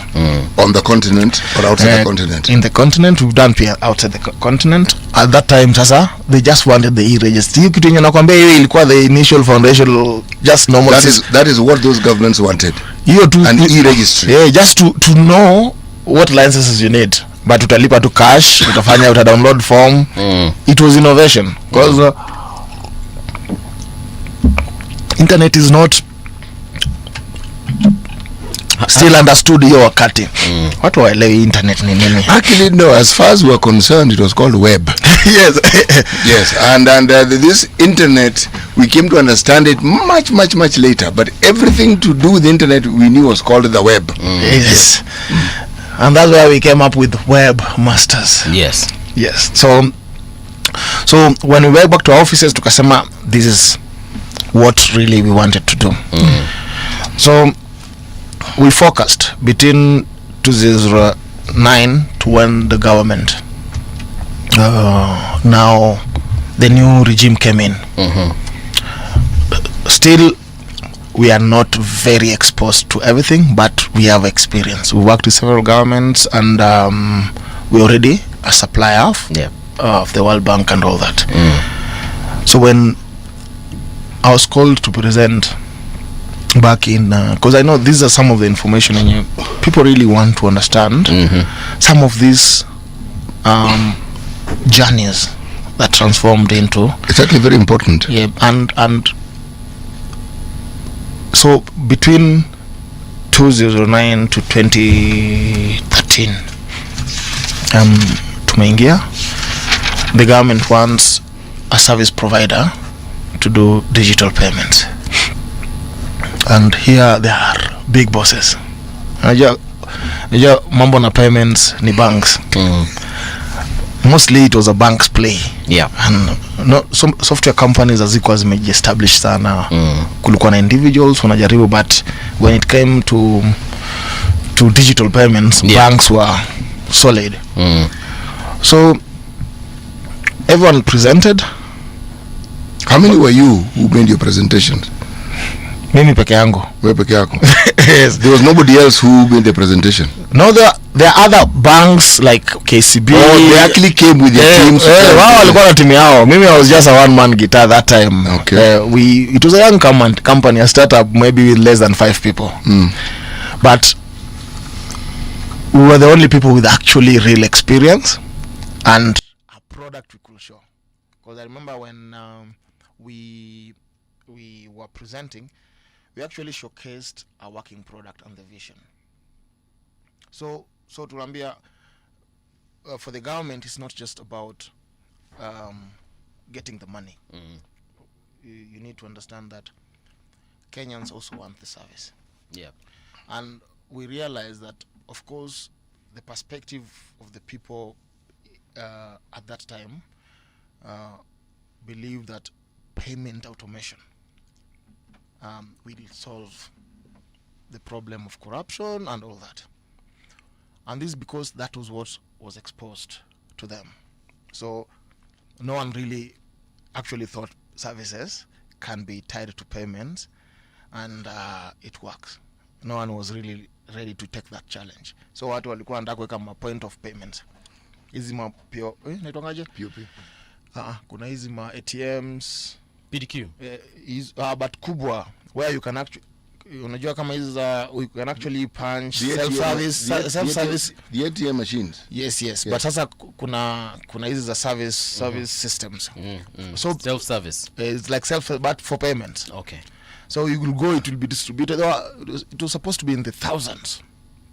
Wait, what sort of system is this? You see, like when you go to check pesa kwa ATM, it was supposed to be where you can just go with the card or the payment, but kuna screen where you can be able to self-access government services. So it's an ATM. Let's call it an ATM, but for accessing government services. That was what was being proposed. And just for payment. And these machines would be placed strategically across the country. Yes. So when we were coming to do our demo, sisi tulikuja na a fresh perspective that resonated with the people. Interestingly, it was so fresh, mpaka people really didn't care if Mombasa is gonna 3 employees or how many employees. The only question I remember in that meeting ilikuwa, where do we start? You see, because it was a very, very clear. Which year was this? This is in 2014. March, April hapo. Before e-citizen.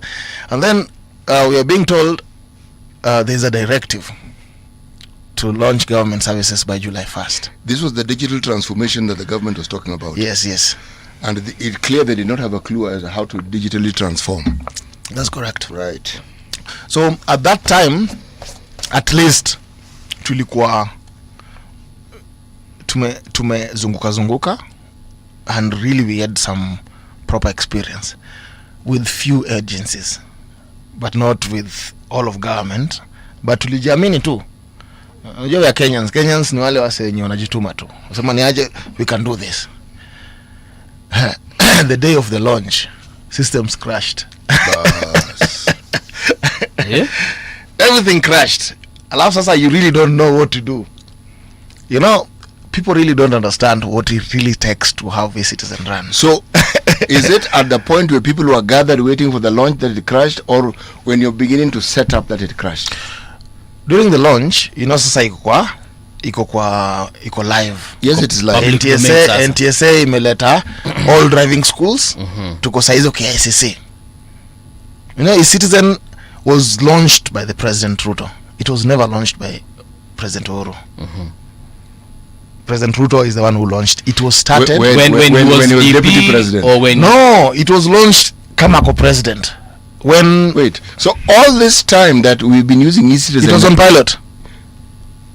It was only few agencies. So this thing that we've been using all along, driving license and it was a pilot program. It was pilot during that time. It was pilot. And when I play back all those years, people need to understand when you introduce something new, change management takes time. Oh yes, it does. And people also need to understand that you're talking about people in government who are used to offering services manually, and you're introducing a digital platform. It takes long. Oh, so there's always resistance. Yeah, so there's resistance and all those kind of things. So the government wanted this for the longest. I'm curious, before we forget, on the day of the launch it crashed. So what happened? The president did nothing.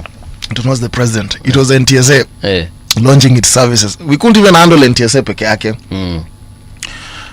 And then napo sana tukagundua kuna kitu zinaitwa servers na nini. Hey, sasa kama we need more server space. This is 2014. This is 2014. So mko KICC. Tuko KICC. This is a live televised event. Yes. Watu wanajaribu kwenda kwa site. It doesn't work. Ina crash. Unakumbuka kama wewe hata kununua ticket za citizen vitu hivyo sasa ilikuwa una try ku access now NTSA citizen. Boom. Behind the scenes watu wako pale wana try. It doesn't work. Wako kama black screen, so how do we solve this? Now we figured out that problem. Most of this. How did you solve that problem? You see, first kuna kuanga na kitu inaitwa in the digital or web space, watu wengi wako kwa shared hosting. Majority probably 90% or 95% shared hosting. Shared hosting is like shared internet. So when you're having traffic is like people are calling you constantly. So in a typical setup, your phone is designed to handle, let's say example, one call at a time. Mtu mwingine akupigia itaenda call waiting. Watatu atakupigia itakuwa busy. That's pretty much how your phone is designed to handle incoming calls. So kwa internet, so pia kuna websites and systems zenye when 100 people access at the same time, it can handle. When 200 people can access at the same time, it can handle. But when 100,000 people access at the same time, In a hang. Because the pipe is not big enough to handle all that. Okay. All that traffic. That traffic. So these are things you learn. So you solve that by increasing the pipe. Not just that, you have to optimize also your application, and then you also have to have the right application. So between 2014 and 2017, the financing for from the World Bank lapsed, but you deepened. So you're already offering services, and wezi sema sasa umewacha because sasa you're not being paid. Hello. The future is not so clear, but what you need to do is so clear. So we were very clear in our minds that this has to work.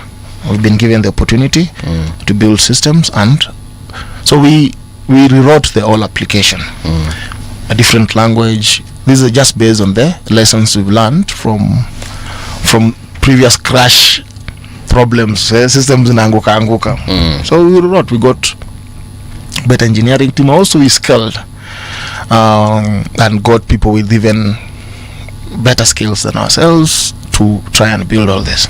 So so we wrote the whole thing.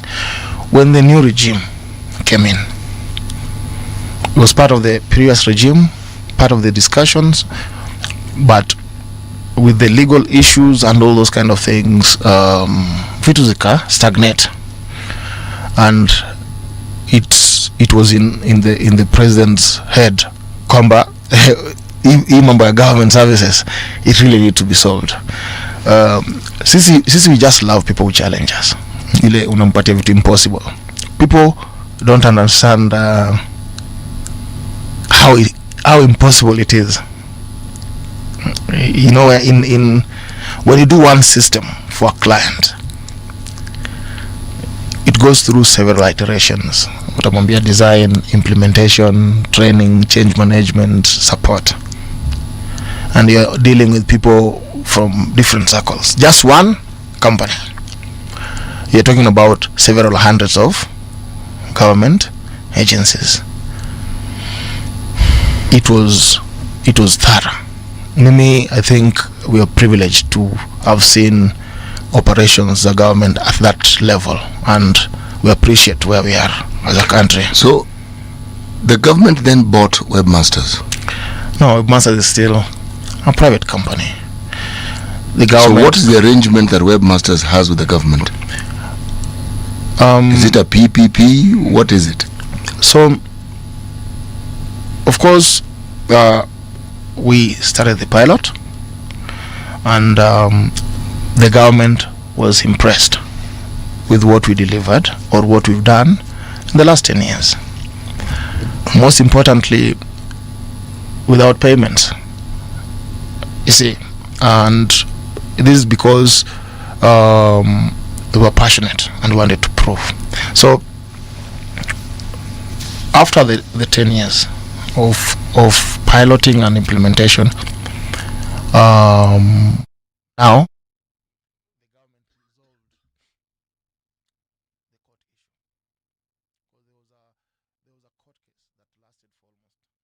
yes. 8. What was that about?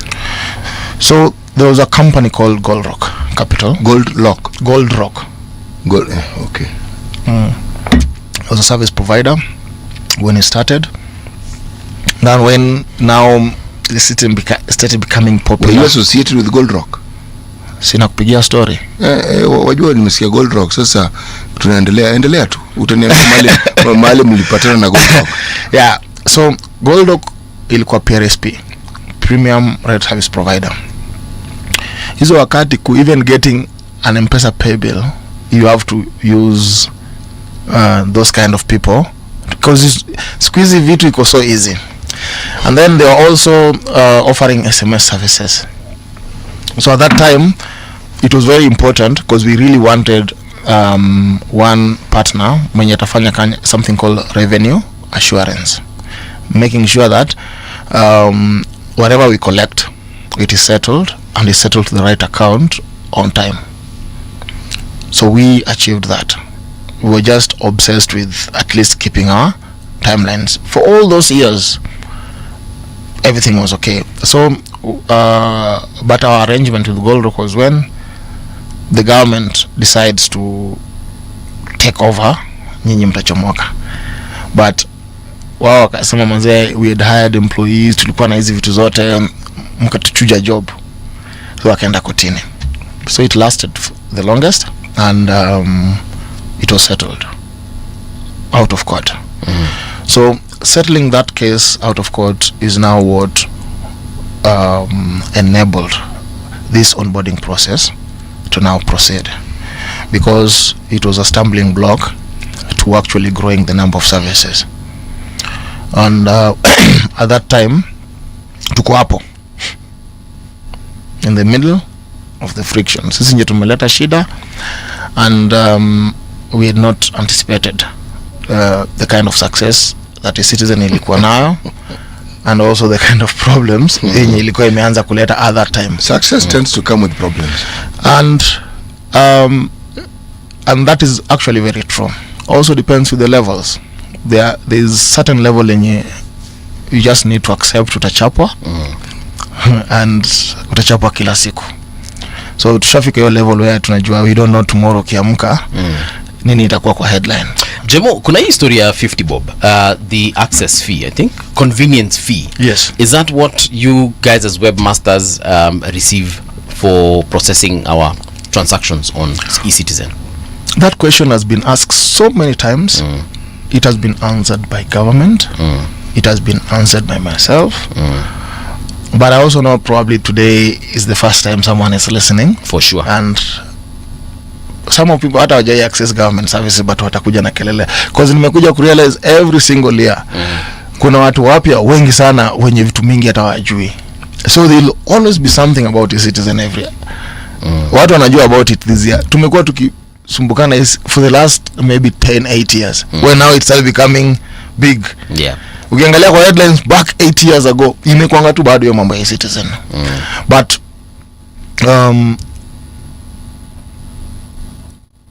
the way tukianza, the idea was it needed to be sustainable, because government haikuwa na budget allocation for those kind of services. Yes. So during the pilot, part of the convenience fee was used to pay employees and to support the ecosystem. And then now, when the government now regularized, I said, this project we love, but we have to take control.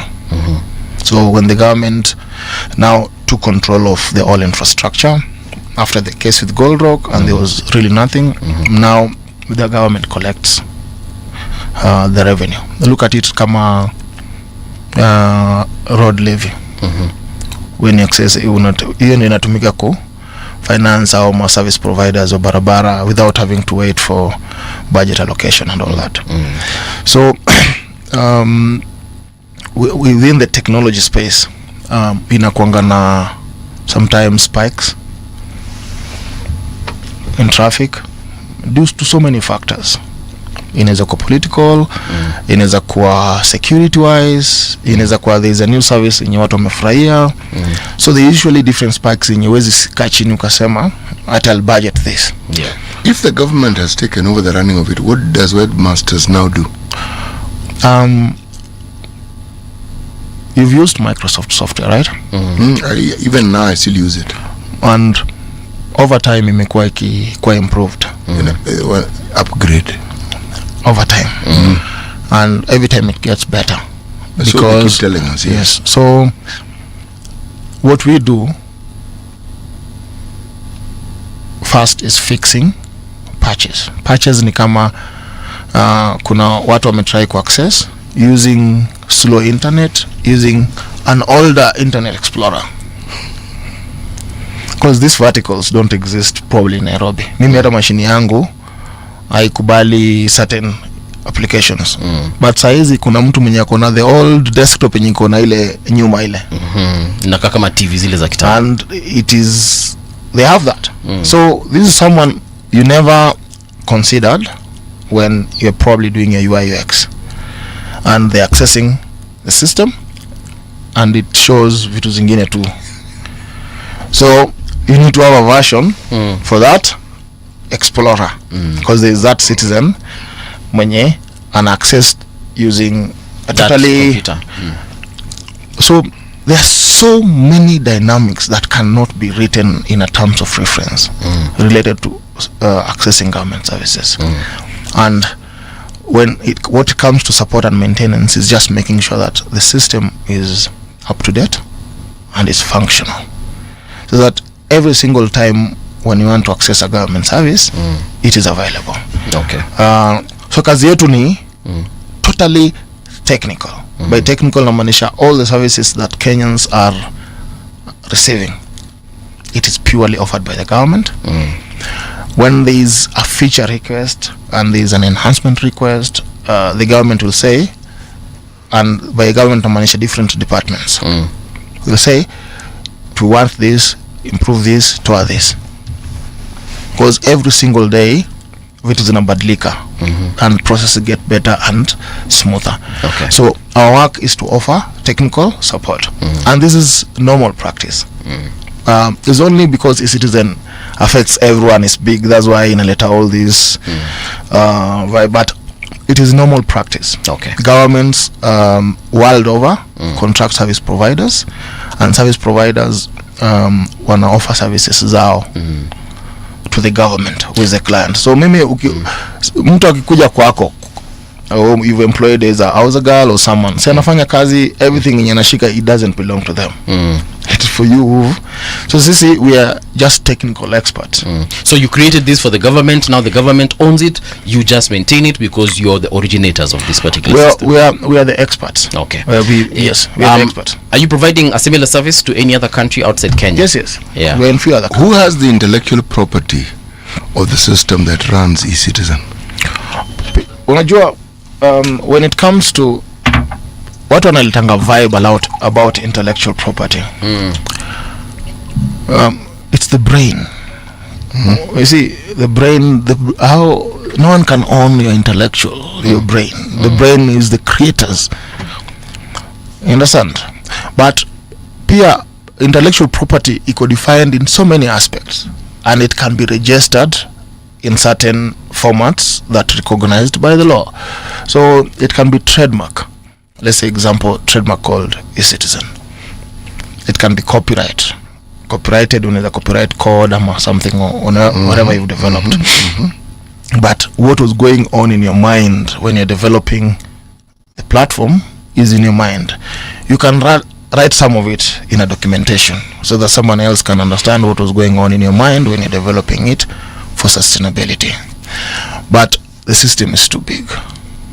It's too big for 1, 2, 3, 4, 5, 6 people to even understand 1%.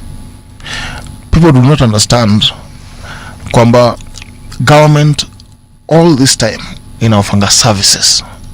Government is not in the business of software engineering. Government is not in the business of manufacturing cars, and is not in the business of doing furnitures. You see, they get these services from service providers, people who live every single day in that space. But it has other experts, como security and other areas. So in this ecosystem, when it comes to now the support and maintenance and software engineering within the e-citizen ecosystem, there are so many other vendors within just the software space. But there is the monitoring team from the e-citizen directorate who sits at the top to coordinate all these operations. When you see DG anakuja hapa ana smile ametulia, the headache he goes through just managing the whole ecosystem is crazy. Yeah. So our work inakuanga to support what we developed, and it's normal and it is advisable. So this actually is a PPP. It is not a PPP. I would have loved ingekuwa PPP, but it's not a PPP. Is a proof of concept that was now regularized, and we've proved and we've delivered. Saizi penye tumefika, now we're offering support. Partly, if we call it PPP, for the sake, not the real PPP when you've gone through the PPP procurement process, it is PPP where there's private sector bringing in expertise in tech, and there's government bringing in experience and the services, and there's consumer who's the citizen.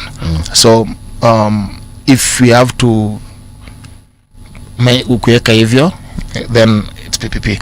But contractually, how we work with the government, they pay us every single month for support and maintenance. So we write an invoice to DG based on number of request issues that we resolve. These are how our contract is structured, and then they pay us every single month, and that is the best way of doing it. All right, so we have about a minute before we end. I was looking through your LinkedIn profile. Nikona, you're hiring. Is that webmasters hiring, or you have other things that you're hiring people for? Kenyans are very broke and unemployed. Are you looking to employ some of them? Webmasters, we are innovators, and eCitizen is part of what we've created. But it's not the only dream that we have. We have dream to build systems that transform lives in Africa. Okay. So we are hiring because we are launching something big that will transform lives, but for Africa. We are obsessed with technology and what technology can do to change lives of ordinary people. So we've been hiring, and our aim is definitely to create millions of jobs. But initially tumeanza na few. I'll be back again, inshallah, but this time nikirudi I'll not be talking about eCitizen. Yeah. In the next What will you be talking about? in the next less than 30 days, I'll be here talking about something very big. There's a question here before I leave, before I allow you to leave, rather, Yes. has been asked. Can the CEO be asked how money can be lost or hacked near eCitizen? Something along that line. There have been stories online about eCitizen, something money having been lost, hacked. Maybe you can clarify that. First, there is no way money can be lost on eCitizen. Zero. Watu wenye wanaongea ni watu wenye wa understand. Initially, when there was rapid onboarding of government services, there are several government agencies zenye you have to bring bank account where the money goes, inakuwa verified by treasury. So kulikuwa na backlog, because you're not talking about 2-3, you're talking about thousands of accounts verifying and all that. So kulikuwa na backlog. During backlog, it means people can still access the services, but zina pile up in the holding account.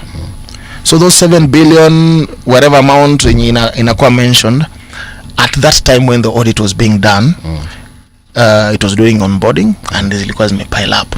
So but all of them were settled to the different departments. So there is zero chances of any government revenue being lost, and it has never hajaipotea. Thank you so much, James. Unfortunately, that's all the time we had. But we invite you once again. Could you tell me this big thing you have for Africa and how it's going to benefit your fellow Kenyans? Sindio? Thank you, kabisa. That is the CEO of Webmasters Kenya, Mr. James Ayugi. Here to talk about eCitizen. In case you've missed that one, you've missed a very big conversation. But you can always rewind that conversation on our YouTube channel. That is at Radio Gen KE. Right now, though, here is the news with Winnie Maganga. Radio Generation, the sound is fine. Pump it up, turn it high all the time. Let the music move you, let's sway. Radio G's got your jam all day. Radio Generation, the home of urban soul.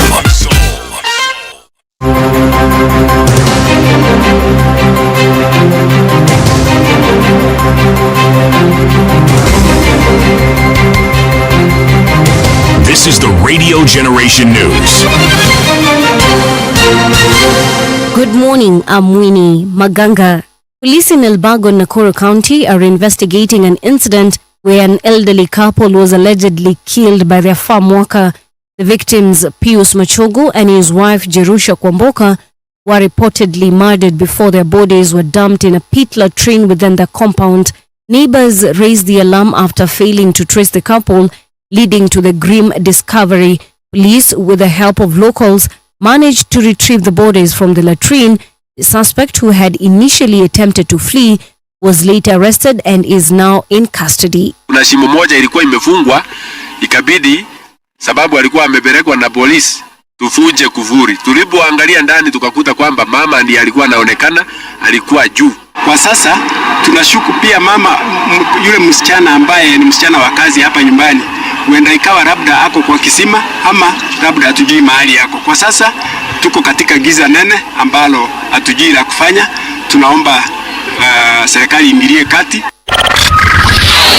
The Kenya Forest Service has introduced drone surveillance in Karura Forest to boost security, just days after reports of a python sighting in the popular green space. In a statement, KFS said the drones will work alongside existing measures by providing constant aerial monitoring to assure visitors of their safety while walking, jogging, cycling or picnicking. The service noted that the drone unit from the Security and Protection Directorate is now conducting regular aerial patrols across the forest. It added that the new system will enhance monitoring, giving visitors greater confidence. The Busia County government has come under scrutiny for failing to establish mechanisms to recover millions of shillings disbursed as loans to individuals and cooperative societies. According to the Senate County Public Investment Committee, some beneficiaries accessed the unsecured loans without even providing identification numbers. Governor Paul Otoma, however, maintains the funds will be recovered once the county assembly enacts the necessary legislation. If you look at these beneficiaries, there is no indication of an ID number. So there is a challenge. Maybe you could have a George Bogwa who took that money, but maybe if you follow the ID is a different person. How can you assure this committee that we are going to recover? What action has the county government taken against those who are in office when these loans were being given out without security and without proper documentation, so that they can take that liability? Are any of the officials still in employment? Thousands of residents in the flooded Kihoto informal settlement, Naivasha, are at risk of attacks from hippos straying in Lake Naivasha, with school children said to be the most vulnerable. The months-long flooding has submerged dozens of homes, leaving more than 15,000 people exposed not only to wildlife threats but also to waterborne diseases such as cholera. Local authorities said at least 3,000 households have been affected by the rising lake levels, noting that many families are unable to relocate due to financial constraints. Sababu hata kupita ni maji, umbu ndio hiyo, njaa ndio hiyo. Sisi tuna masuri, tunateseka kabisa. Sababu ukitoka hapa ukielekea huko unapita kwa maji. Kupita kwa maji unaweza teresa uanguke chini. Hakuna kenye inakuja, biashara ya hapa imeharibika kabisa. Maji bila ilikuja imekuja tu kigafla sana. Mungu zinatembea mpaka hapa kwa mlango. Ukitoka nje usitoka nje, juu kiboko imejaa huku. Ukitoka hapa hivi ni kiboko. Saa moja tusipita pale. President Donald Trump says the US military has destroyed an alleged Venezuelan drug vessel traveling in international waters on the way to the US. Trump said on Monday that 3 men were killed in the attack on violent drug trafficking cartels. He provided no evidence that the boat was carrying drugs shortly before his Venezuelan counterpart Nicolas Maduro said Caracas will defend itself against U.S. aggression, calling America's top diplomat Marco Rubio the Lord of Death and War. And that's the truth on Radio Generation. Good morning, I'm Winnie Maganga. The views and opinions expressed on this program are those of the guests and do not necessarily reflect the views of Radio Generation. Radio Generation assumes no responsibility or liability for the interviewee's views. This is Radio Generation. In the beginning, there was morning radio. But now there is Radio Generation's The People's Breakfast, curious and bold, getting facts from the shadows. That's what it is. Now, as the city wakes and secrets stir, a bright new voice shines. The People's Breakfast. Your morning, your voice, your journey. Good morning. Good morning, my neighbor! Welcome to the home of hard truths and bold insights, Radio Generation. A very good morning to you and welcome to Radio Generation. This is the People's Breakfast. My name is Mungala Mbuvi, 88.8 in Nairobi, that's FM, and 90.7 in Mombasa. A big shout out to the following folks who have tuned in, and I can see you're interacting. We actually appreciate very much your questions and your feedback. For instance, I can see Amos Irongo, I think I mentioned you earlier on. Good morning, Brother City. Then we have Engineer Fighter. We have Bwangi Juma, City Vipi Mkuu, John Ngugi, tuned in from Molo.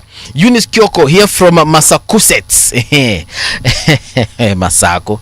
All right. Adrian Terry, I see RG Kenya I think that's what you meant. I see RG Kenya heeded my call and brought and implemented today. Research things should have a moratorium of 10 to 20 years. Good. Adrian, clearly you were listening to our conversation yesterday, and thank you so much for picking that point out. Then we have Juguna Chege, a rich historical journey. Yes, actually CT and I were just reminiscing on some of the words that the CEO of Webmasters has told us. You know, that journey when he started the hustle, the things he had to do to get to where he is to be today. Noma tena sana. And then we do have Uninani. Yeah, Adrian Terry anasema no, not Adrian, Tamara anasema, is it Tamara? Oh, sorry. There's the Adrian Terry comment I was looking for is this one. I'd like to hear from James Oyugi, apart from those big bosses and old people, if there are young or bitchy people in these ministries who understand or have interest in these things. Well, I believe there are. Yeah, we didn't get to ask him that question, but I honestly believe there are. Kuna watu wengi sana wanaandikwa kama interns kwa gava. Wengi sana pia wana graduate from various institutions and they do get employment in government. So yeah, I mean, it's safe to say that there are some young individuals in these ministries who have interest in these things. Whether or not they have acted on their interests, now that is the question we need to ask. Then there's Michael Olande. Good morning. And it's good to see Oyugi explaining. My question is, why does Irembo Rwanda working whereas e-citizen is a problem? Oh, so e-citizen ya Rwanda inaita Irembo, or is it Irembo? Inaweza kuitwa Irembo. All right, so Irembo stroke Irembo ya Rwanda is working as e-citizen is a population ya Rwanda inakwanga watu wangapi city? Let me just do a quick mathematics here. Acha tuangalie population of Rwanda. So this is the population of Rwanda currently, 14.26 million, compared to ours of about 50 million Kenyans. Out of this 14 million, I don't know how many of them access government services, but I think you really can't, and this is just me guessing in an educative perspective, that you cannot compare 14 million people versus 50 million people accessing a system. You're bound to have different kinds of problems because of those different kind of volumes. So I don't know, it's an educated guess that might be the reason why Irembo probably is working better than the e-citizen of Kenya. But I also have a question. Are we trying to say, according to Michael Olandi, that the Irembo system in Rwanda has zero problems? Highly doubt that. There is no system on planet Earth that has zero problems. Yes. It doesn't exist. Lazima kukuwe na kaishu kamoja pale na pale. Yeah, so Adrian, perhaps next time when we meet the CEO, tutamuuliza haya maswali. Yes. Our guest has arrived in studio. Karibu sana mheshimiwa. welcome to Radio Generation. Asante sana. So we were just having a conversation with our listeners online, or rather our viewers online, but now I guess it's time to switch the conversation to matters politics. In studio we do have Honorable Jeremiah Kioni. He is the Secretary General of Jubilee Party. Mheshimiwa, karibu once again. Asante sana, nashukuru. Yeah. Naona bado mnaendelea kupanuka. Lazima tupanuke. Kwa hivyo nyinyi ni watu wa maajabu. So unaona tuleta expert anaitwa CT. Wakati mzito ya Kasongo, nyinyi mnaendelea kupanuka. Na CT is in the house. I'm happy to be here. Ni blessings za God. Na wasalimia wale ambao wanatusikiza wote. Right. Na tunashukuru Mwenyezi Mungu kwa blessings. Yes. Sidio hiyo? Kabisa. I'll start with a question here with someone online. Amesema, now I agree with the president, kuongoza Kenya ni ngumu. Mheshimiwa, do you agree with that statement?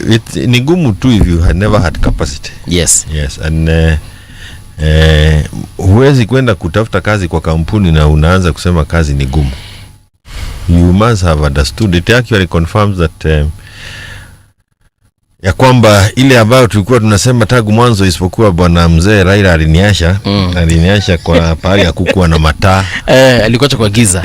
Kwa kukuwa na giza nilimuona akienda, lakini hakukuwa na mataa. Lakini unajua tulikuwa tumeanza pale kusema this is an illegitimate government. Yes. Na sisi tulikuwa tunasema wacha hii mambo yenye ya kusema one term. Sisi tulikuwa tunasema no term. Kwa sababu tulikuwa tumeona ya kwamba wale ambao walipatiwa, those who were given that mandate had no capacity, and they have continued to confess the same on a daily basis. Yes. Wanasema ni gumu. And that's why we have been saying yetu ilikuwa kusema ondoka na uondoke sasa hivi. It was not after the end of one term. It was resign. It was just let it go. You have no capacity, na watoto hawezi gojea ati miaka yako 5 ishe ndio warudi shule. You'll have wasted their 5 years. Wale ambao walikuwa wanataka kemo ya kanza hawezi gojea mpaka miaka 5 ifike ndio uondoke, watakuwa wamekufa. Those who wanted dialysis, it must be done 2-3 times a week. They cannot wait for your incompetence for 5 years. Watakuwa wamekufa, na wengi wameenda. Now we have a list of 295 unknown bodies ambazo zimeadvertisiwa na city the county Nairobi Funeral Home. Yes. And they want to bury them. Unknown. Since 1963 hatujasikia kitu kama ile. Watoto ambao wako na degrees ndio wamepotea, and the government has just decided to bury them, you know, and see whether you can bury that whole issue of demonstrations, kwa sababu sio sisi tunasema, ni wao wameandika. They have clearly written on that document that these are deaths that occurred between May of 2024 and June of 2025. That was at the height of Gen Z demonstrations, and that is when we had a lot of people dying. We had the Kwale graves, bodies that were recovered from Kwale. Na hawezi tena ukasema ati during that time kulikuwa na Wakenya hawajulikani. Hawajulikani majina yao, hawajulikani walikuwa wametoka wapi. It just talks about the incompetence of those in power. And ile mzuri ni kwamba mtu akitoa, tunasema ushuhuda, when you give a testimony with your own mouth and say ni gumu, then ni vizuri mtu akubali, wengine waendelee, because Kenyans cannot continue waiting. And I have been talking about this thing of one term. When you said one term, which once it's easier for the tongue na Wakenya kusema, but we give Ruto and his team as a surety that we will only deal with them at the end of the term.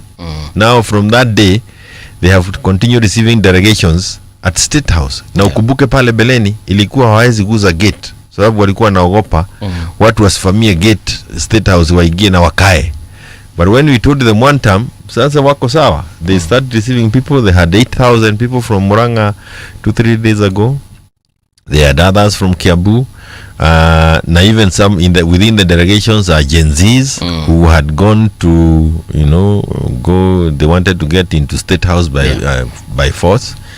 So sometimes hata sisi katika mpinzani we have picked on issues that are making it easy for them to continue mismanaging us. We've had the privilege of having several discussions here with a couple of politicians, and some of them allude to the fact that at one point President Ruto was actually getting to a point that he was going to let this country go to the during the Maandamano period. That is, he was almost giving up and probably even resign, as the chants were calling him to. But apparently former President Uhuru and the Right Honorable Prime Minister Raila Odinga actually called him and told him, look, relax, do not let go right now, because if you do let go right now, whoever takes over after you or whatever else takes over after you might not be in the best interest of the country. I don't know what you have to say about those sentiments. I will not talk about others, but I'll talk about Uhuru. Yes. And I can assure you that that's a lie, and unfortunately it's a lie that is also being perpetuated or propagated by some people within the opposition. Those who have wanted to show that he is sympathetic to the mismanagement of the country. And I think it is important to differentiate these things. Kuna tofauti ya there is a difference between my personal differences and my saying that ndugu, rafiki yangu, na kupenda, tumetoka pahali moja ama tulizaliwa kwa tumbo moja, lakini hii kitu imekushida. The position of Uhuru Kenyatta is that the country is being mismanaged, and I don't believe that he has ever had an opportunity to speak to the same and not told that to the face of those managing it. For anybody to turn around and say that he has encouraged the continued mismanagement of this country by saying the country can be in the hands of a worse person, that's not true. And I can tell you, even the last visit that was there when he had issues to do with Congo, if he was the one picking the venue, he would certainly not have picked State House. But the person who was hosting is William Ruto, and he's the one who picked the venue. He is the one given that mandate globally to deal with the peace issues in Congo. So he wasn't going to skip it just because it was within a state facility. But it is the same narrative that you see, and that's why I'm saying sisi katika mpinzani saa zingine we are behaving like directionless, a group of directionless. When you go on air and say, for example, you say Matiang'i he is an NIS, atumwelewi, atumjui, and that is a next person saying from one of the parties you are sitting with. Yes. It does not matter whether you come back and deny it. You have already planted the seed in people's minds. Gachagua was on the other side saying Kioni is on a monthly payroll from Ruto. Yeah. And nikuta nimefaa sufuria. I mean, it's so stupid. I mean, it's so ridiculous. You wonder where hii watu wanatoka wapi. And then you tell us that that's what is making Ruto comfortable. Yeah. And because we in the opposition are not functioning as a unit. And it is important to note that if you have the strength of this nature, you bring it on board and work as a team. But I can tell you, in that team, there is nobody who has a more little tongue to attack William Ruto than Gachagua. And the fact is that they were even together. No wonder they worked together. They have the same kind of psyche. And they go on each other's throat without any iota of anything. Yeah. And they are smiling all over. Very little tongues, both of them. Yeah. So perhaps cut from the same cloth. And in the opposition, they must recognize that gift that is given to Gachagua. Now we need to use it, and I believe we are using it well. But it shocks many when he then says he's going to run. Again, he gets the whole opposition in disarray. Yeah. Yes, because in fact he made some people, your sister media house in Oro yesterday had a poll within the Mount Kenya, and shockingly, many people said if they were given a choice between Gachagua and Ruto, they would vote for Ruto. Really? So you can actually see the way you start losing ground as an opposition is when you don't appreciate the role that you bring or the strengths you bring on board. So is it because Mheshimiwa, you people don't have a sit down, like a weekly meeting or a Sunday? No, I don't think so. It is that we have I agree with you. Maybe not in the issues of meeting, but it's because we are not structured. That unit is not restructured. If you ask me, I don't attend those meetings, and I have never snubbed any. But I can also tell you, I have never received any invitation. Okay. Despite the fact that at the very beginning, it was us who are very prominent in what we were saying and clear-minded in the direction we wanted to go. That I agree. But but I've never seen anybody invite me. The fact that I'm a secretary general does not make you,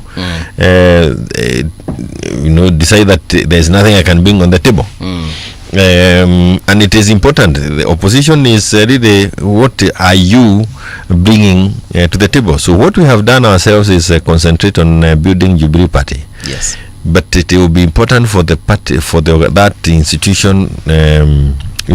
One is that because Wiper, Jubilee are still in Azimio. Yes. On paper, in the legal documents, it's very difficult for us to be able to formalize that other arrangement, because you have committed yourself to a coalition agreement. Yes. And the coalition agreement has terms and conditions that you must abide to when you are part of it. And one of the things is that even the law does not allow you to belong to two coalitions at the same time. So while we are in the opposition, yes, and in the united opposition, it becomes difficult to have legally binding documents, because you are already in one. I don't know whether you understand what I'm talking about. Actually, help me understand, because when you say that when you're in a coalition, you're not allowed to be in another coalition. But here we do have the leader of ODM who is in the Azimio coalition, working together or being in contact with, is it the Kenya Kwanza government, which is also another coalition by itself? I would like to understand perhaps how that, comes into play, or how that works. So is ODM in a different coalition other than Azimio, or are they in Azimio? You want to take a call? Yes. Yeah, sure. Why not? City, perhaps we can try and think about that particular situation. If the Secretary General says that we can't have one team being in another team, but now here we have a member of the team being in a different team, what are we trying to say? We want to cure something. Before we had order, and before the Constitution created that order, yes, and before the unit of government that deals with political parties created that order, people used to hop, step and jump from one party to the other freely.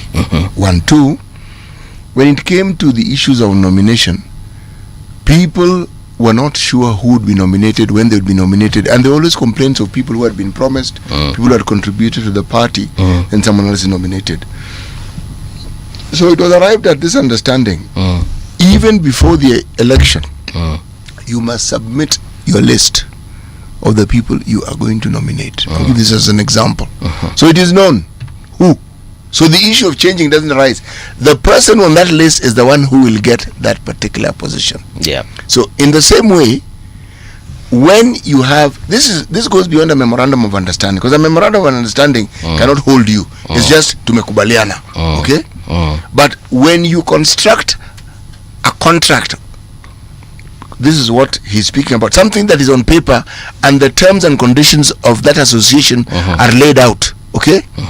Then they have to be adhered to. Yeah. Yes. It's not just an MOU. Yeah. It was not just an MOU. No. It was a binding legal document that states why it is you're together, what you're supposed to do together, and you cannot wake up in the morning and decide that you're no longer in it. Yeah. Mheshimiwa is back. My apologies for that. No, it's all right. And if it comes in again, you still allow me to step out. No, that is perfectly all right. Take it. Yeah. No, the issue that he had asked you, this was me trying to explain what we're trying to cure by ensuring that instead of having a generalized MOU, you actually document almost contractually what it is that you're supposed to do as a unit. Yes. So everybody knows, and I told him you just can't walk out when you like. No. It's one of the things that William Ruto hates is history. But you can never be a good leader if you don't understand the history. Not just of your own country, but even how some of these things have evolved over time. What my senior here is saying is true. You go back to 2002. We started off and we were really going to take off as a country. Right. When we had NDP come and join, what was it? And they formed the Rainbow Coalition. The Rainbow Coalition. Yes. What broke that coalition within months? I need to take this. No, It's okay. No, we will hold that thought when you come back. What broke that coalition after a few months? Yes. Yes, I have seen that caller ID. He had to take that call. Quite important. But yeah, and I again, just picking up from what you said, these understandings from the conversations that we're having here, I feel like the conversations, the MOUs are very fluid. No, MOU is not binding. No. It's just a gentleman's agreement. Yeah, but because again, I want to understand why we have Raila in Gava, because he is in government, a broad-based government. My friend. Yes. Political speak must be understood as political speak. Okay. You cannot be in government and then at the same time not be in government. Okay. It's really not complicated. Yes. But when politicians explain what it is that they are doing and they use political speak, then sometimes you're a bit confused as to what exactly are you talking about. But that's why I'm calling it political speak. Yeah. Okay. It is just that. That's what it is. Political speak. Yes. We can see what we're seeing, and then you're telling us it is not what it is, and we're saying, then why are we seeing it this way? And then you explain why it is not what you're seeing. Okay. So once you're at that point, you say, okay. Yeah. So that's the explanation. But what we're seeing is this. Yes. So I wonder then how they will move forward, because again, he has alluded to the fact that there is no unity in the opposition, and we can see that as Kenyans. Alluding to it. As Kenyans, we can see that. He's alluding to it. He is actually stating categorically that the opposition is not unified. It's not.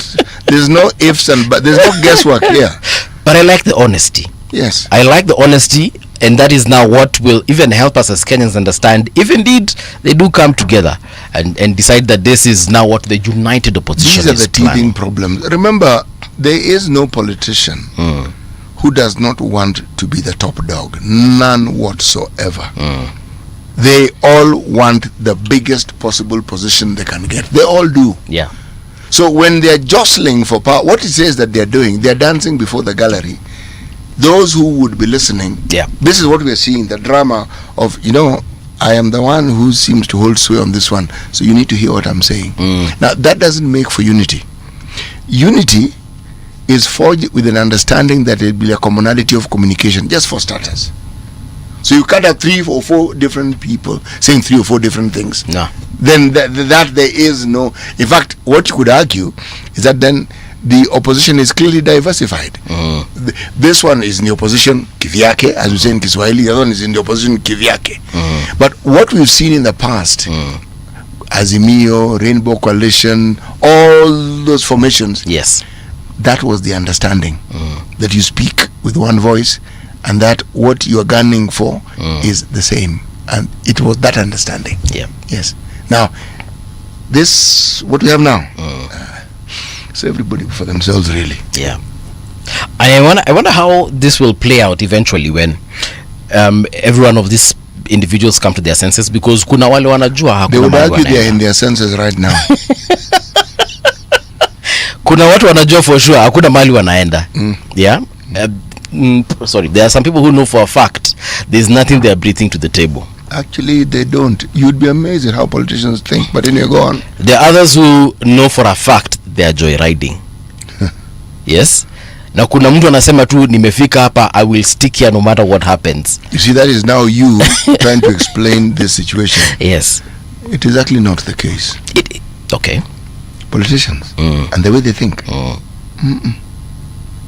Politicians are some of the best opportunists you can ever come across. Every once in a while you come across a politician who one could say represents a great deal of forthrightness and honesty. They are not many. Most of them say and change and say and change and say and change. Those who steer a certain course where they don't deviate from are not many. Okay? Now, when you are in the arena and you want the topmost job in the country of being the president, there's a lot at stake. So a lot of the jostling that you're seeing is really for us. Yeah. to see that this is the person who, if we elect, because they have to be elected, who, if we elect, is the one who will be the better torch bearer than the others.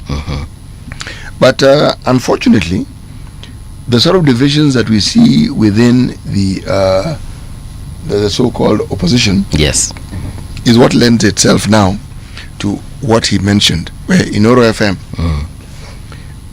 carried a little survey, and they suddenly realized that this thing, the people are, the survey tells you what people are thinking, and the thinking is from what they're observing. They're realizing, if this is how you guys are going to handle this in the opposition, we might as well stay with the person we know already. This gentleman. So that's when that method of better the devil you know. And so about this gentleman we know. Yeah. So you continue squabbling, and let's see how far that takes you. Yes. I feel like Gachagua is between a rock and a hard place. Why? If indeed the survey that was done by Noro is anything to go by, that will change over time. That should not worry you too much. But you see, that is the general feeling amongst the backyard that you talk about. For how long will that feeling last? Let me ask you the question you usually ask me. What is Gashagua's backyard? Or not backyard, that thing you usually say. Nitoka nini? Ila nakujanga nayo. Its contribution. There's a word you give it. Forgetting. It's called gravitas. No. Ile ingine like unasemanga Kalonzo ni Wakamba, Raila ni Wajaluo. Hii ya Gachagua what is his support base? Support base. Thank you. I was calling it backyard. So if right now, what is Gashagua's support base? The mountain, I believe. This same mountain that Inoro says is going to give him. Well, that's I'm telling you. That's what they're saying now. What they're saying now and what they're going to say tomorrow may not be the same thing. I'd rather rely on history and how that particular part of the world has voted over time. President William Ruto provided an anomaly. The anomaly was there was no candidate for the presidential seat from the mountain. There was none. The idea that the mountain can vote for someone else would have been tested if we had somebody from the mountain standing. In my opinion, the change is visible and you cannot say it didn't happen. It happened. However, the situation that would have proven that case was if indeed there was someone from the mountain standing. Yes. The point I'm making is that our voting patterns haven't actually changed. That's what I'm trying to tell you. Not really. Not really. We still vote according to the regions that we came from. Right. We still do. The coalitions are now what helps other people cross and vote for someone because there is understanding that they have. So are we saying that come 2027, that support base is still going to stick with their person? I wouldn't go to 2027. I would just say, let's look at, if Inoro is carrying out surveys, let them carry out a survey at the end of the month and let's see what people are thinking. What people think with reference to a discussion on the political scenario, it varies. It moves. It's constantly moving. Constantly. So that's why I said I go back to history. Yeah. And I ask the question, what are the patterns that we've seen and established over time? Yes. Quite simply. That's what I ask myself. And what I have seen is what I go by until I've been proved otherwise, as we say in Kenya. I'd like to understand the Kikuyu voters. Why? Like I really want to understand. But to understand the Kikuyu voters the same way you would understand the Kamba voter, the Luo voter, the Kalenjin voter, they don't vote very differently. The Luyas do. Because they are also an anomaly. The homogeneity of the group we call the Luyas isn't there. Even the languages are fairly distinct. There's a commonality of understanding among languages, but they're very different. Right. And you can see the representation, for instance, of the support that they have political parties. Let's start with a constituency that is near the border in Luya land. Busia. Yes. Predominantly ODM. Okay?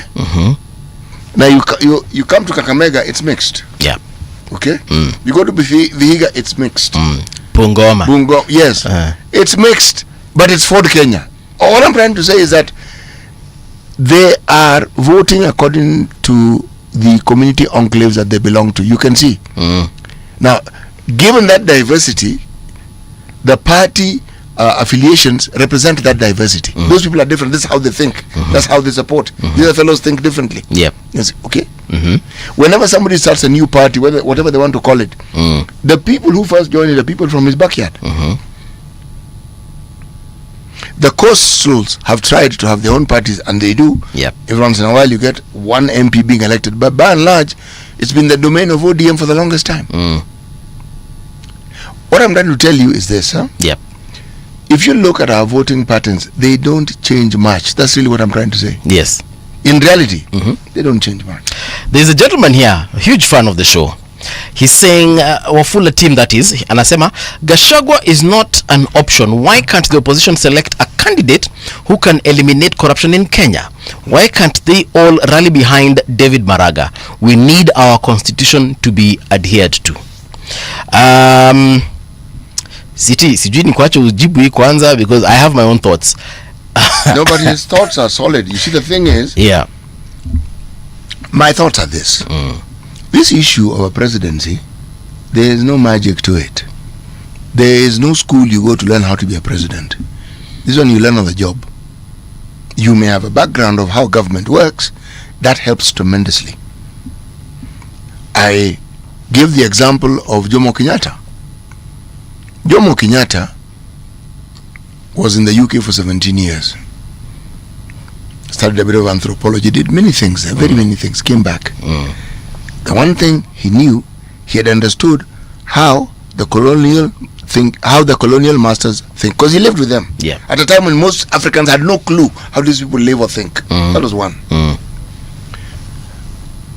If I were to ask you the question, why is it that that particular government seemed to work well? What would you say the answer is? Because he was a good president? To be honest, I wasn't alive then, so I wouldn't know. Precisely. I don't think it has anything to do with whether he was a good president or not. The colonial government had a system.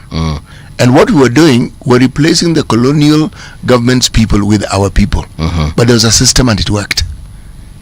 So there was a momentum that system had. And that system carried us for some time. Okay? It was a system. And part of the reason why we complain about, say, the police force, which we now call a service, and all these things, because there was a system and a constitution that we inherited. And the implementation of it, in many cases, did not actually augur well with the values that we may have wanted. It supported a previous system. And that is why, and the previous system was a colonial system. That's why this need for a new constitution was actually a big thing. Okay? Because now we're saying, okay, let's ask ourselves what we need and what we want. And let's see if we can put it on paper. And even then, compromises had to be made. We keep hearing of these compromises. Let's look at President Moi. You could argue the man had been vice president. Being vice president, my friend, you are essentially an assistant of the president, but in those days you also had a ministry that was under you as vice president. But you were not president, because that was an imperial presidency. You had almost absolute power. Okay? So when you get that position as president, you change. You are no longer the vice president. You are now responding to all the pressures that come with the job, and then your own personality thrown in. Okay? The person who actually had a genuinely hard time was not Kibaki. It was Uhuru. Because Uhuru now came in when he had a whole new constitution, and he was grappling with it. His would have been a far more difficult one. But the point I'm trying to say is, you learn on the job. The key is never the president. Not really. The president is the key in that he makes very many key decisions. But it is in the support system he has and the capability of the people he has around him. These countries we like talking about in Southeast Asia. It is not the individual. That person was the first among equals. There were very many people who knew what to do and who were responsible for certain dockets, and those dockets thrived and worked. That's how they succeeded. It wasn't that one person was doing it. No. So Norbert Award says the Onoro polls targeted a specific tribe that feels politically aggrieved. So there's no way they could have voted in those polls the other way to be the best candidate for presidency. So he's saying that perhaps for the polls, they were voting with their emotions. But that's what we do, even on election day. You think we vote logically? Emotions. You are logical until you are in that booth, and you're looking at that list of people, and you know, it's you and the...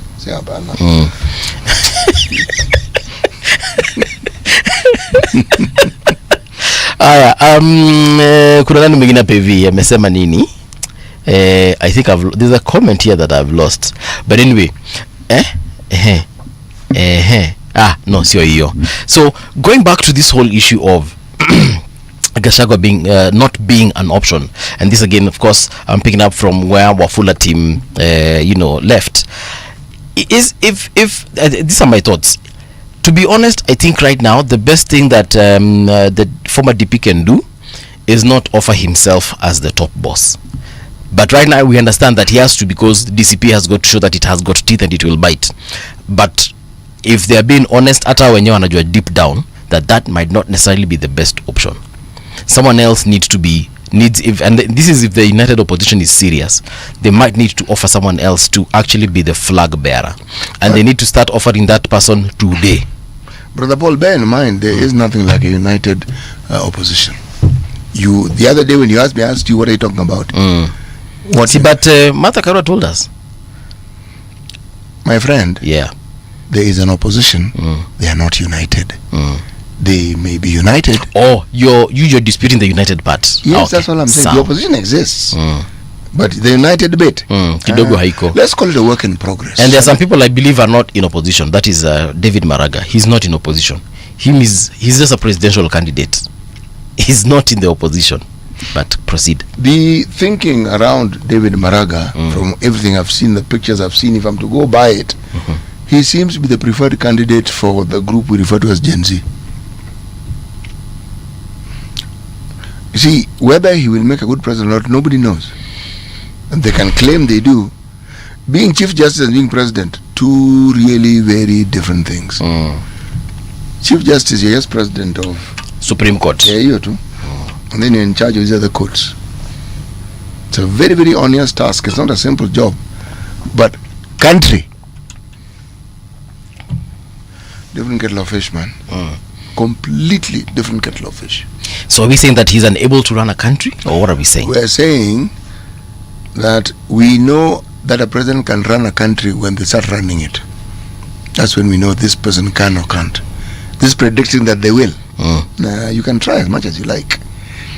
If you look at what Kibaki did, it tallies what I was telling you about leadership. Kibaki resurrected some of the people he had worked with before in government as PSs and so forth. These are retirees, but these are people who knew exactly what needs to be done, and of course they've done it for a very long time. So a lot of what we credit with that the Kibaki government as success was because the people who are running certain key ministries were people who knew exactly what was required, and they focused on it, and they were not diverted by other personal interests of the magnitude that actually interferes with what they should do. But I feel if we were to try someone who's never been in government, or never been a president, or actually a politician before, then it might actually work in our favor. Yes, it could, but on the other hand, it may not. Somebody can get there and just get overwhelmed with whatever it is they're seeing there. My friend, nobody knows how somebody is going to react when they become president. Because see now, you'll guess. Mtu kama Maraga hata kuwa na how do you know? If he succeeds to actually get the youth votes, how do you know he will not change? See, this is just my prediction, bro. That's what I'm asking. What are you basing your prediction on?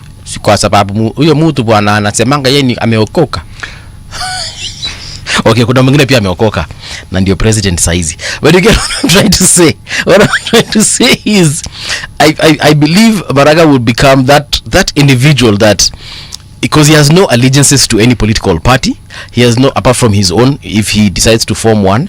So he has no allegiances to, the old guards, the OGs of politics, the likes of Raila, Kalonzo, or even President Ruto himself.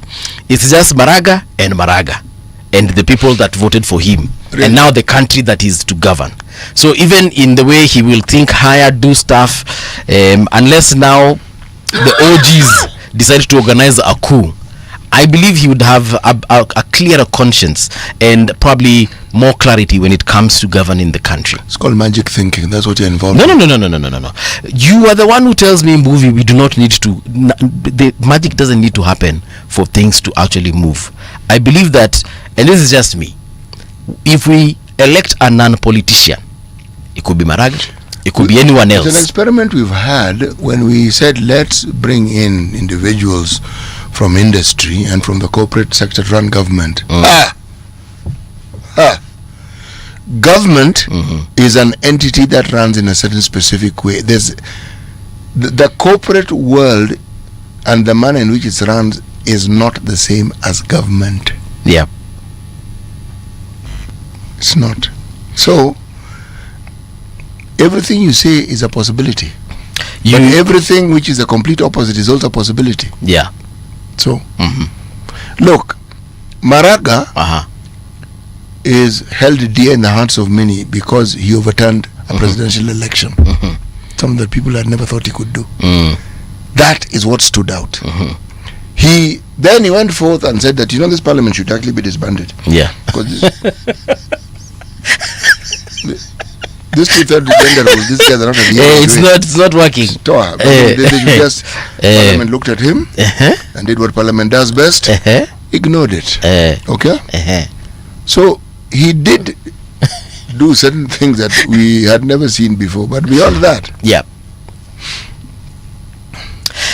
So I'm for the opinion again of getting a non-political person in office, because if you get someone like someone who has got maybe the brains and the experience as far as law is concerned that Maraga has, that means that person will just follow our constitution as it is 150%. Magic thinking again. The dynamics of leadership removes your personal interest almost the moment you get that position, because you are in that position on behalf of the whole country. And the competing forces that you now meet are things that no one and nothing prepared you for. You suddenly realize that this thing is a lot more complicated than you thought. It's always the case. To understand this, just look at the governors we have. Many of them, if you look at their track record, what they've done with their lives before, very impressive. This job of governors confusing the living daylights out of them. It's like they're seeking and trying very hard to be as incompetent as they possibly can. And there was sensible people who you look at and say, this guy, yes, got the job. Now, president is many times more that. Many times more. How much more do you think that particular job will remove you out of your comfort zone and throw you into an unknown world where you're always trying to figure out how exactly you need to sort this thing out? That's why the president or any presidential candidate who does not present us with what it is that he thinks with the team he works with.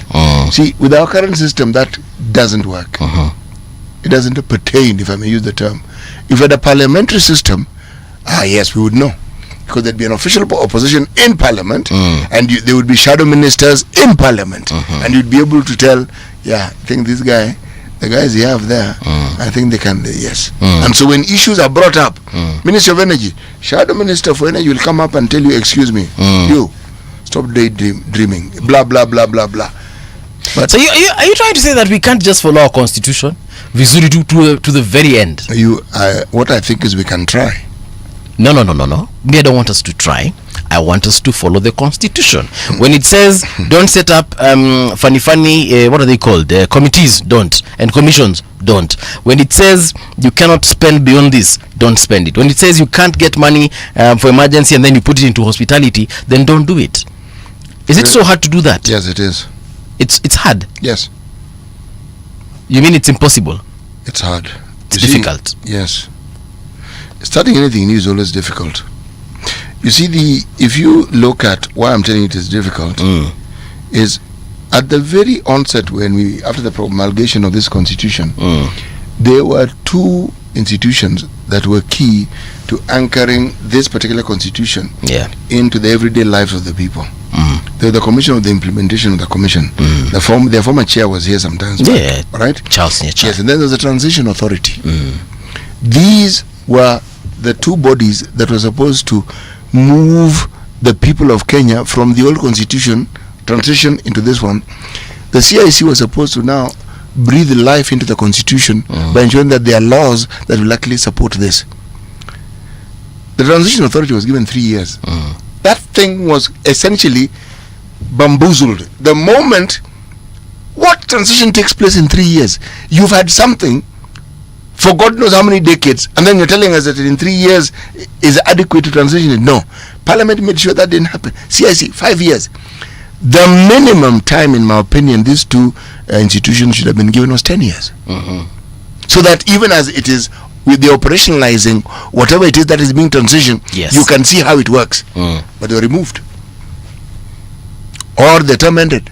The term should not have ended. That is what should have been anchored, that when we have these authorities or these commissions, they must be there for 10 years so that they can actually shepherd this thing and make sure it works. Once they were removed, who was shepherding the constitution? Who was shepherding the transition? The various arms. So we had the judiciary doing the thing, legislature doing the thing, executive doing the thing, my friend, in accordance with the constitution. By the time they set up the commission of the implementation, they understood they couldn't do it on their own. That's why you had a commission to superintend it. You had a transition authority for that same reason, knowing that moving from that old system, the new one, was going to take some doing, and you needed a specific body that provides guidance. In the absence of that guidance, everybody was just, it was free, a free for all now ensued. So, when you ask me, is it difficult? Yes, it is. Is it impossible? No, it is not impossible. We get kimutu kama raga ni tu kikam tu kisemeniaje wasi tunafuata hiki mpaka mwisho. 27, please give the man your vote. Yes, because clearly you think he will bring about the change. No, I'm still weighing my options. I'm sure not every I'm sure there are more candidates who are going to present themselves, perhaps including and not limited to Wajakoya, or he might be someone else's running mate. Wajakoya, maybe, Matiang'i, maybe. So we will wait and see. Yeah. Yes. I don't have faith in this idea that an individual will come and change things. That one I don't believe. The citizenry have to understand that whenever somebody is in a position of authority and power, they will change. And the change in this country will not be for your benefit. They'll change. But still, you don't have to be skeptical all the time. It is not skeptical, it's a reality. If we do not learn how to hold people to account, they'll do what they want. They will do what they want.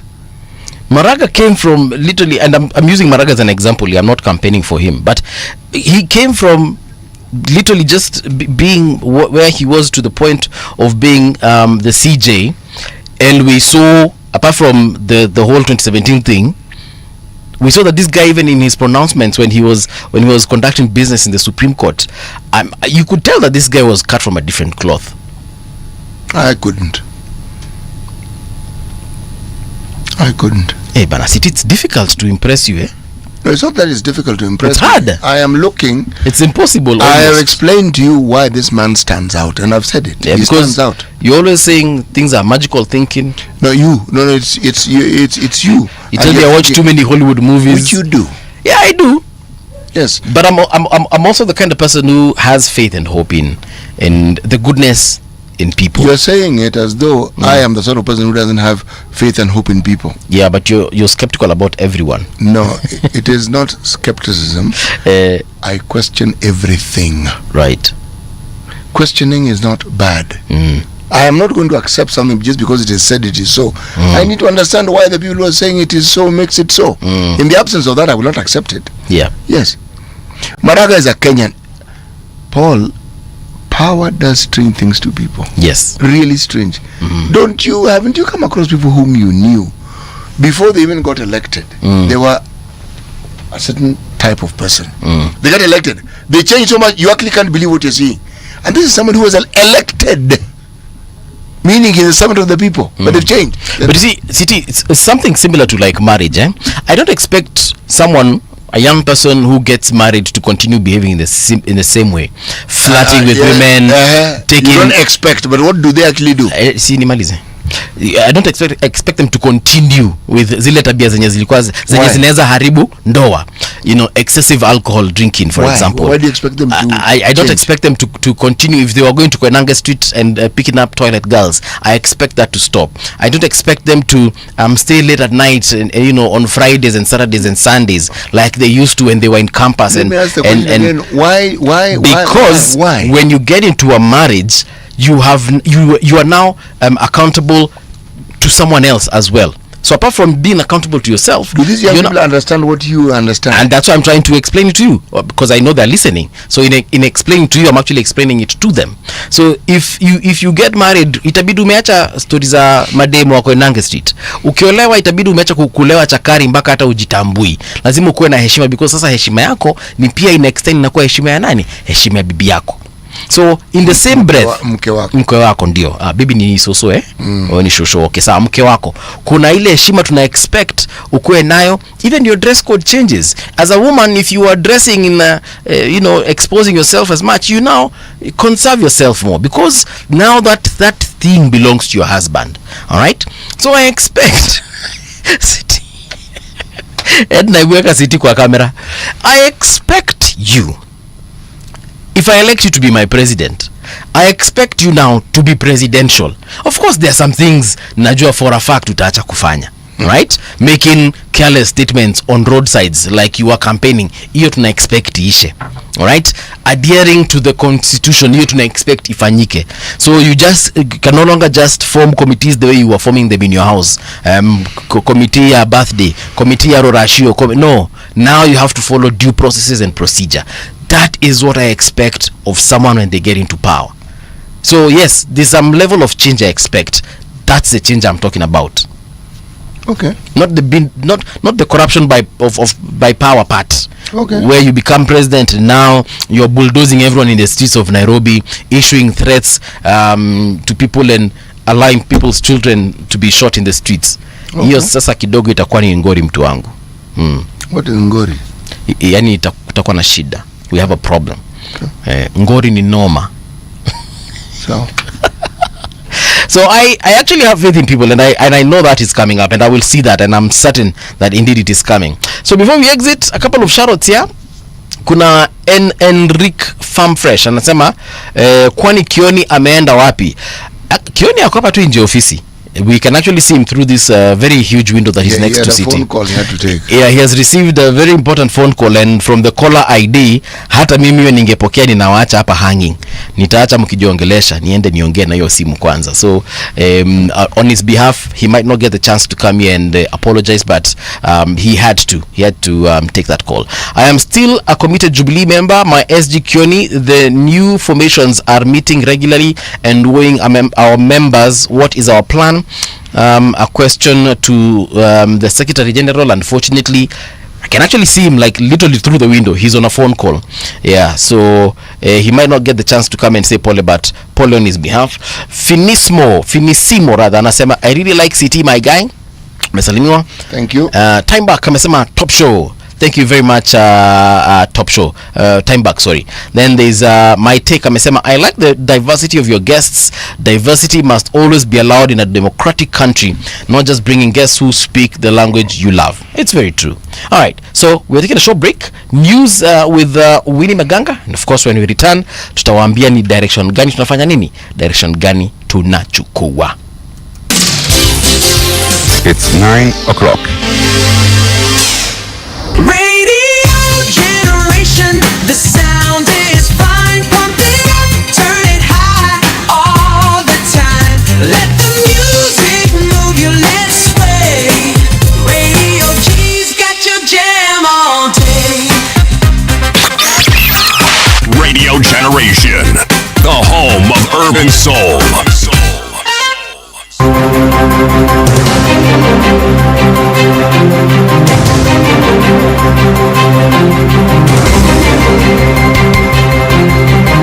This is the Radio Generation News.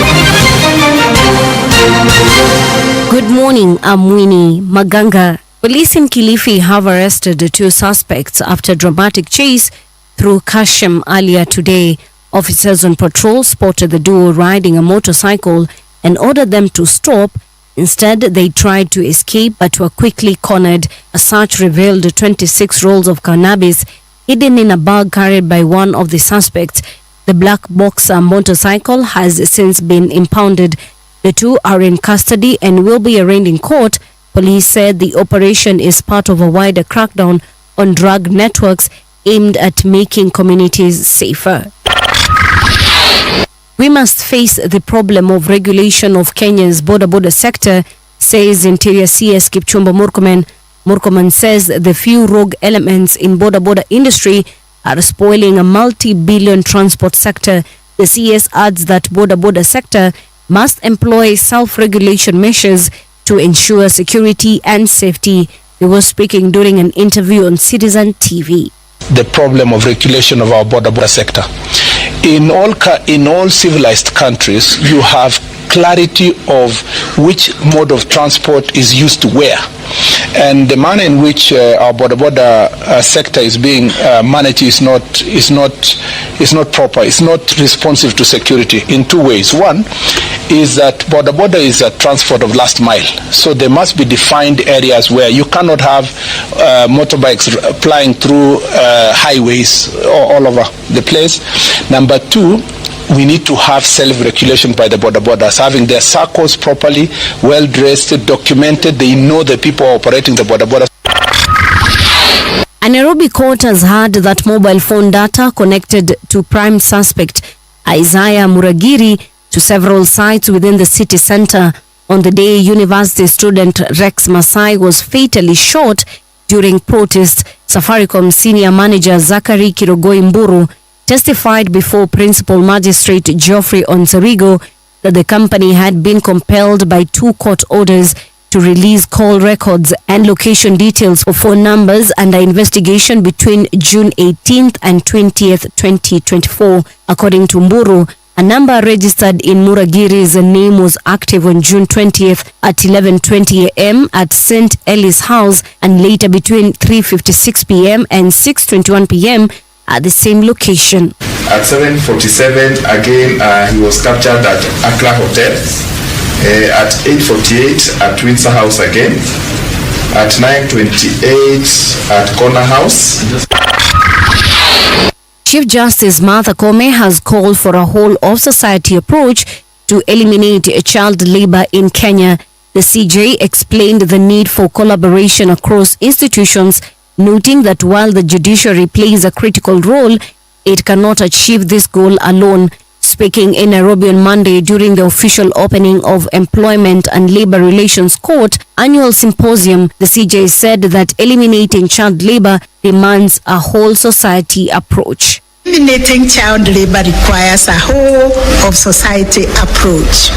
It demands the involvement of Parliament to strengthen and update legal protections. It requires the executive to implement policies and allocate resources.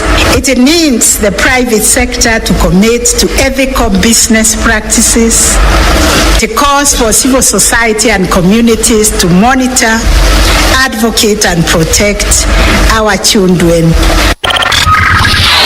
Visiting Somalia side Mogadishu City FC will take on Kenya Premier League side Nairobi United in a friendly match today as both sides gear up for continental competition. The two will battle at the Dandora Stadium this morning as they gear up for continental action later this week. Mogadishu will play Kenya Premier League champions Kenya Police FC in their first round preliminary round CAF Champions League qualifier at the Nyayo National Stadium in Nairobi Saturday 20th September with a return leg at the same venue on 20th of September. The match will kick off at 10 local time. And that's the truth on Radio Generation. Good morning, I'm Winnie Maganga. This is Radio Generation. Attention football fans, the chase for continental glory is on the 20th of September. All roads lead to Nyayo Stadium as Kenya Police take on Mogadishu City in the CAF Champions League qualifier. It's more than just a game. It's 90 minutes of tackles, speed, power, and passion, where discipline meets determination and only one team marches on to Africa's greatest stage. And here's your chance to be right in the action. Radio Generation is giving you the chance to win free tickets to watch the game live. All you have to do is answer a simple question. Don't wait. Tickets are selling fast at langopass.com.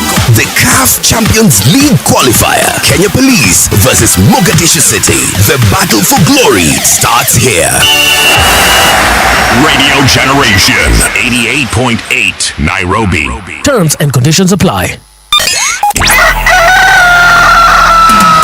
In the beginning, there was morning radio.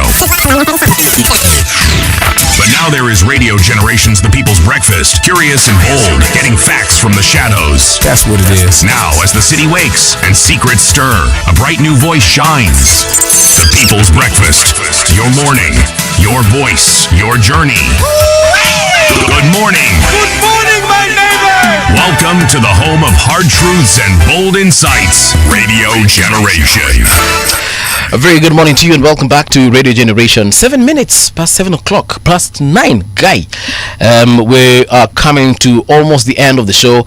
But guess what? We still have about 53 or so minutes to continue with this conversation. So, msijali, tuko pamoja hadi tamati. There is this comment that is of interest to a full team saying that City, it's all about the goodwill of Kenya's CEO, that is the president. Remember how people started arresting corrupt police officers when Kibaki took over? Then all our hope vanished because Kibaki was unwilling. But what was Kibaki unwilling really? It's those trappings of power that Bwana City was talking about earlier on. I don't know. Maybe perhaps something that we shall definitely know. But yeah, that concludes that conversation as far as that hour was concerned. Madegwa crocodile. But when you mandikio crocodile, see ile crocodile nimezoea kunini kupronounce. But anyway, you say, guys, I love your show. My shout outs to City, my guy. City, how many people do you know in Nairobi or very in Kenya? Because mara kuna wengine wanatoka Finland. Watu wa China simunisalimie basi angalau bana. Niseme hata mimi najua watu international. Don't worry. Globally. Nitakusalimia mimi. Wewe. Nataka nisalimwe na mtu wa China. Okay. So nikienda China nikusalimie. Nataka China wanisalimie. Then we have John Gugi who says that he has finally made Radio Generation his home. John Gugi, we welcome you. Karibu tena sana. Pia umepokea ile simu City amepokea ile simu. Watu wanashindwa kipokea masimu hapa hivyo wananiacha kwa studio peke yangu. But anyway, a big shout out to Captain X on X. How are you doing, sir? Thank you so much for tuning in. We have William Ochola, a very good morning to you. How are you doing? We also have Kawangware's finest, Mr. Geoffrey Moturi. Mr. Geoffrey, how are you doing? Hope everything is fantastico on your end. We also have Majimbo Wambaje. Thank you so much for tuning in and for interacting with us on our X account. We also have Dennis Nyeriki.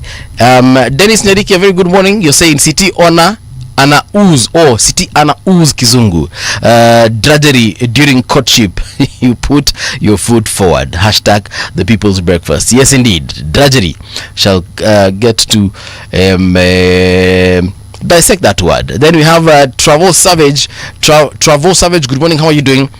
And welcome to Radio Generation. We also do have Maureen Kinyanjui, habari yako Wambaje, Saj Vayani. How are you doing? Very good morning to you. This is on X, by the way. You can find us at Radio Gen KE. Musa Noti Wambaje, Musa Noti, asante sana for your interaction. Kaguru E, how are you doing, Kaguru? Welcome.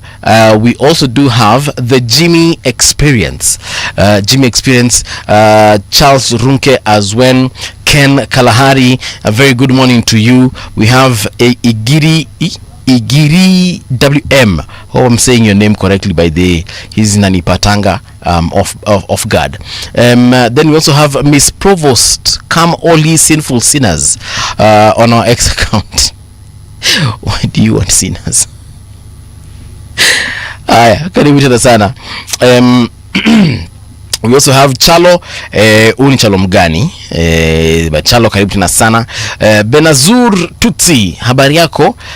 Pascal as well, I see you. Jaydin Abdijir, Jaydin Abdijir, amani Abdi Junior. Oh, Jaydin Abdi Junior. Kiangai. Habari yako Jaydin. George Raphael, Rafo habari yako. Wambaje, asante sana for coming through. We also do have let me see ama zimeishia hapo. Dahir Kulane, a very good morning to you. Welcome to Radio Generation. And last but not least, we do have, let me see, Christopher Awar, that is CJ. Chris 4 Awar. Karibu tena sana to Radio Generation. Keep on sending a shout out, by the way, at Radio Gen KE. That's where you can find us on our that's on X. You can also find us on our WhatsApp line. If you would like to send a direct message, it's 0116-928-683. That is 0116-928-683. That's our WhatsApp line. Let's get interactive now. In this particular hour, we wanted to talk about let me just find it real quick. It's about urban planning. Kwa hivyo kama ungependa kuzungumzia mambo ya planning, this is the place to be. And our guest should be arriving shortly. Yes, alikuwa amepotea njia. Sawa, tunamkaribisha tena sana, but we can start the conversation as we wait for him. Urban planning in Kenya, you know, the hits and the misses. When I was growing up, you know, I can actually say that. I feel like I'm old enough to actually say when I was growing up, yes, back in the 80s and the 90s. You can actually. I can, right? I used to hear my parents say, you know, back in the 60s and the 70s, and I was like, these guys are old. Yeah, and here I am now saying something similar. Nairobi was not as congested. I cannot remember the days we used to have. I mean, I remember the days when we didn't have traffic jam. When like literally you could hop onto your school bus and in 20 to 30 minutes ushafika shule. Nowadays I am shocked when I'm leaving home at around 4 in the morning.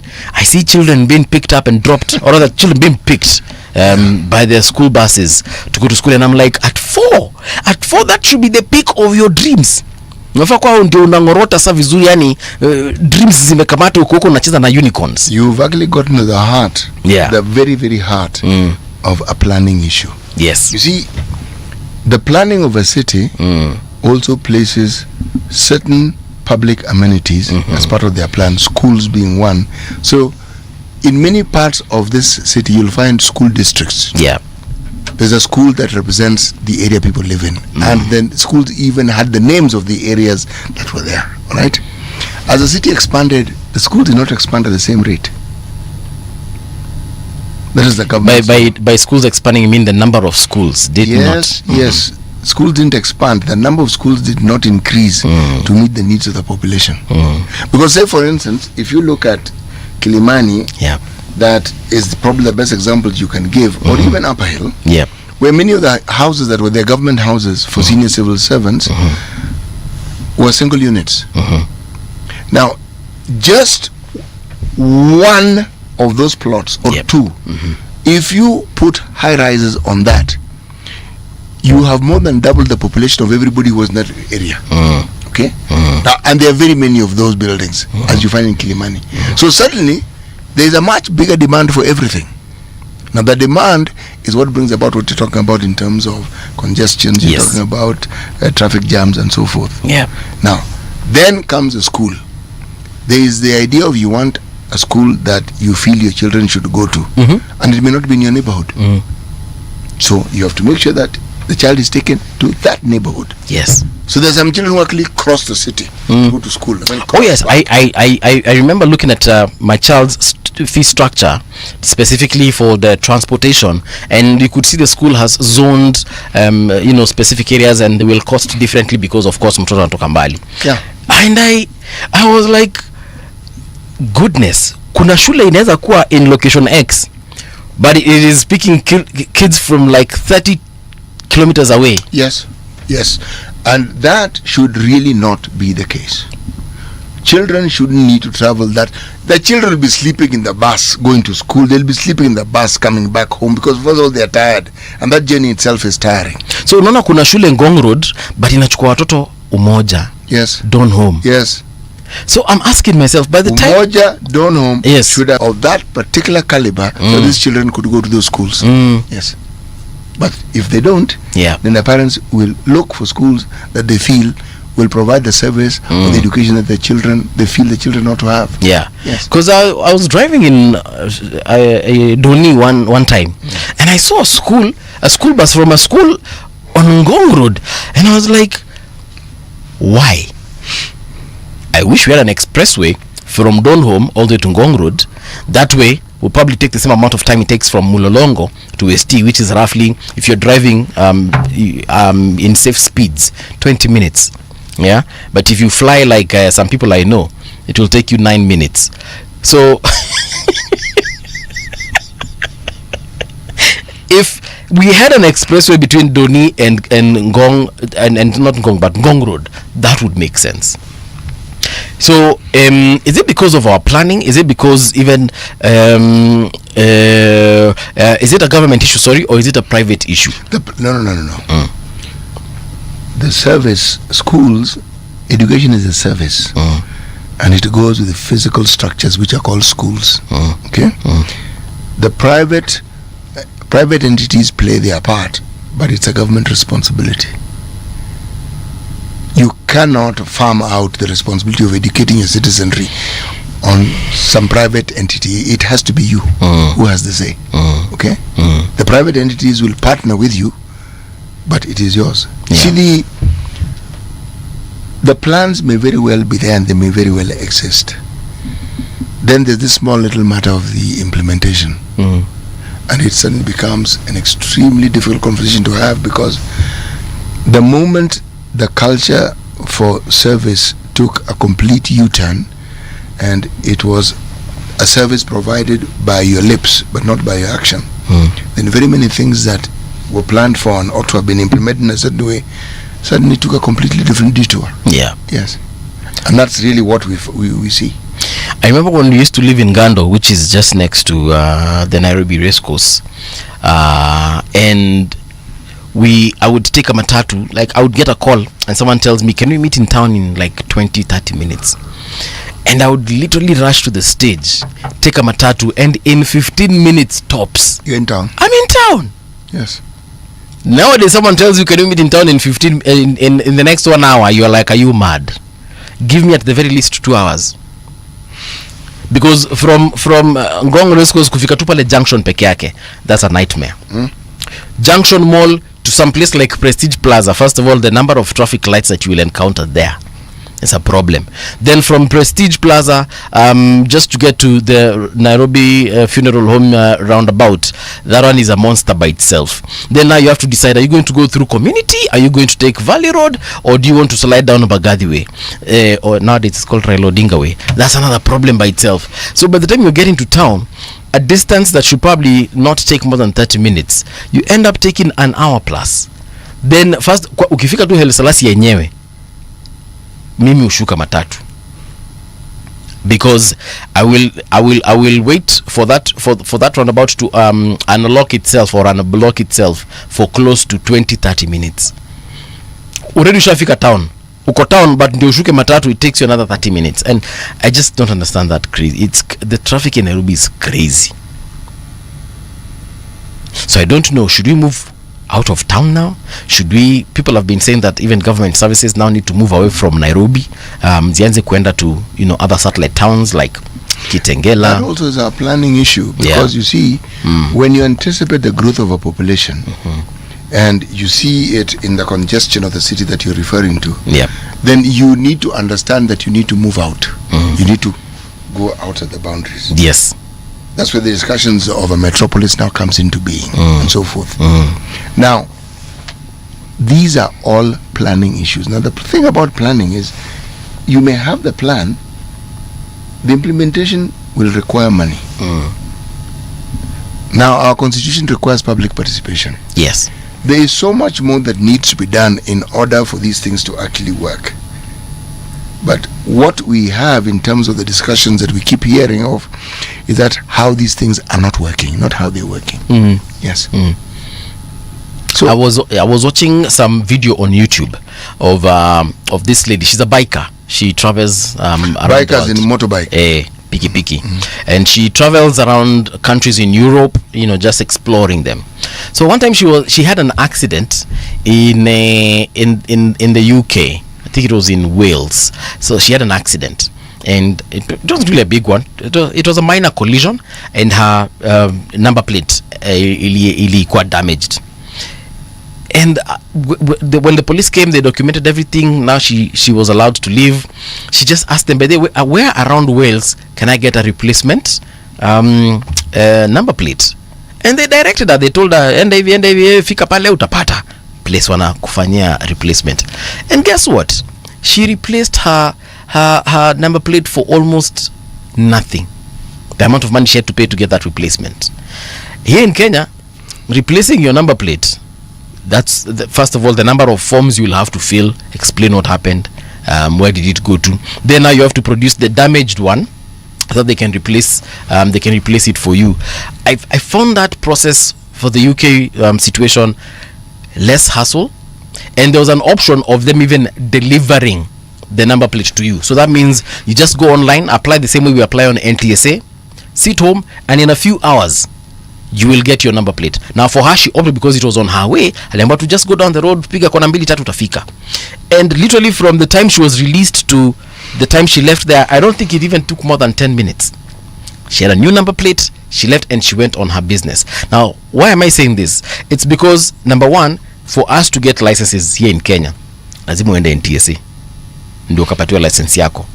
And the number of license, the license plate, the number plate. Okay. Yeah, the license plate. Lazima uende NTSA. The application you can do it online, but the getting lazima uende NTSA. And it takes a while. Even for the new number plates, this new generation number plates, the application, it takes time. I have a relative who works at NTSA, and he told us, Mbuvi, if today the government said deadline ya kupata this new generation number plates is, let's even say, December 31st, he was telling me, Mbuvi, we do not even have the capacity to produce those number of plates for the number of cars that are active on the roads of the roads of Kenya today. Why don't we have the capacity? He told me that we just don't have the capacity to produce those many numbers by deadline. But why? I don't know. We know the demand. Do we have the technology? Ndio maana unajua hiyo kitu ilikuwa imepatiwa deadline sometime back.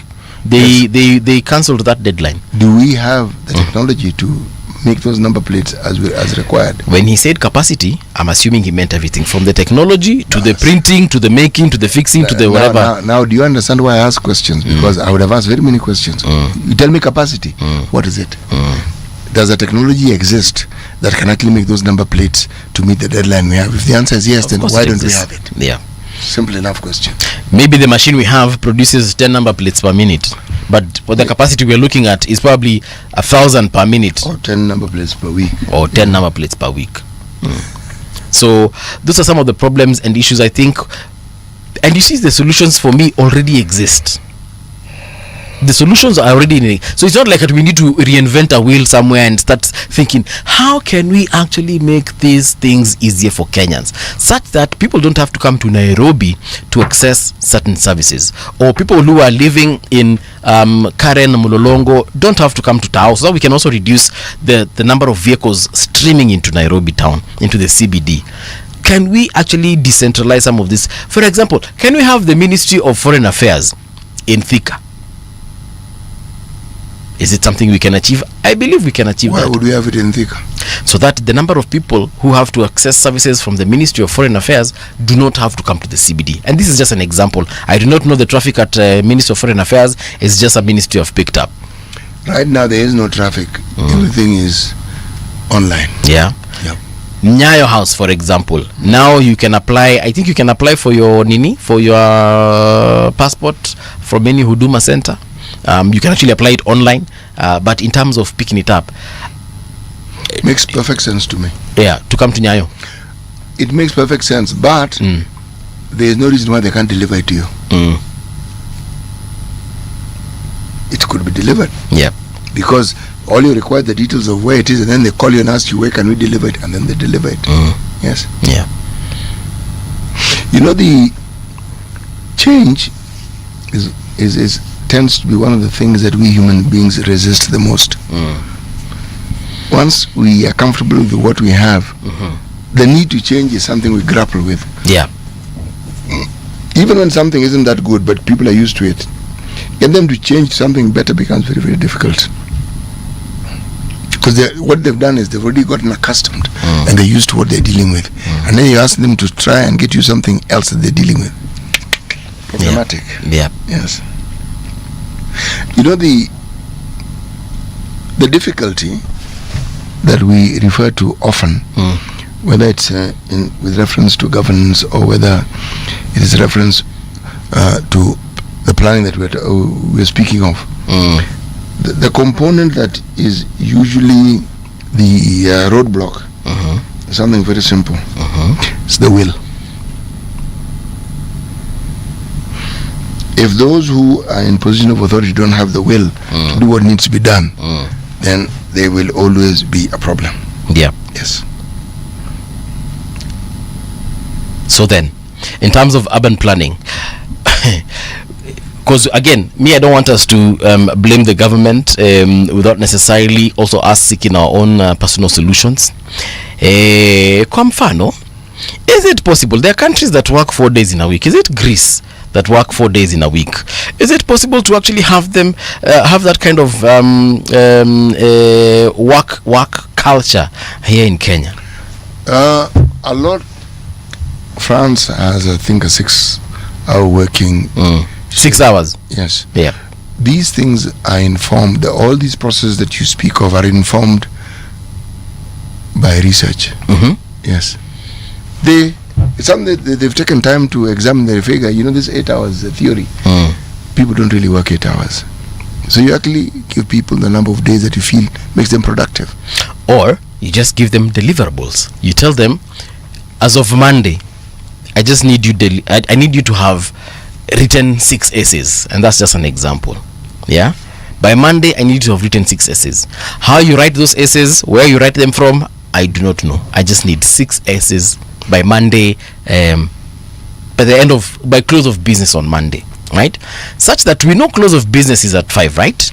Start of business is at 8. So it's up to me to decide how I'm going to deal with my 8-hour day, such that if I'm done by 10, by 10 a.m. you have your 6 essays as my supervisor or my boss. Me, I'm done for the rest of the day. I can go swimming, I can go partying, I can go to Masai Mara. I feel like if we actually give people that kind of option, they might actually be able to deliver on it better than the delivery might be better than what we are seeing today. The thing is that such changes has to be informed by research.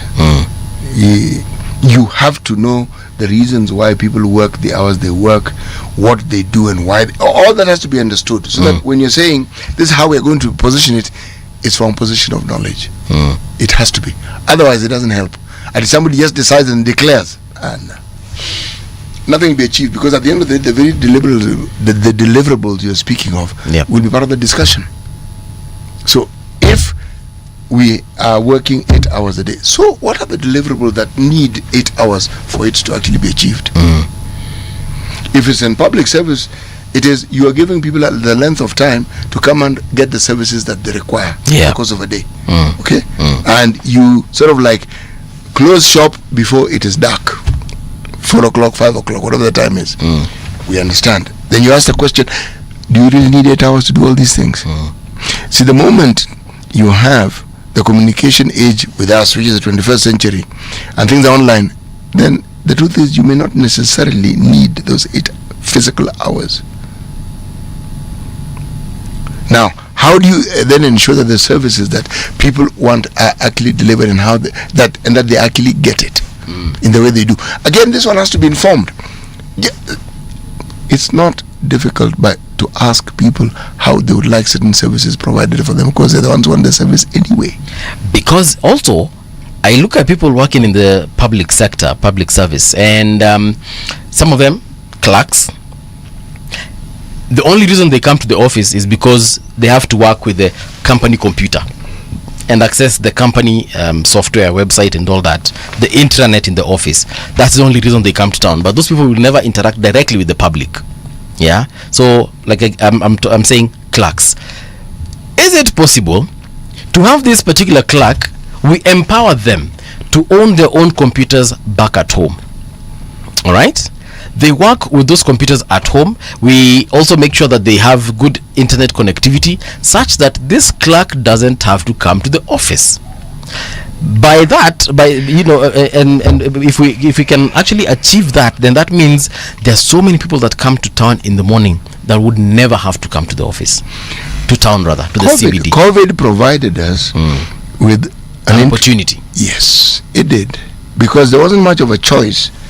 And the understanding that you don't need to come to the office to work became something that was not difficult to understand. Now, as to whether the lessons learned are things that we want to continue implementing, that's a completely different discussion now. So,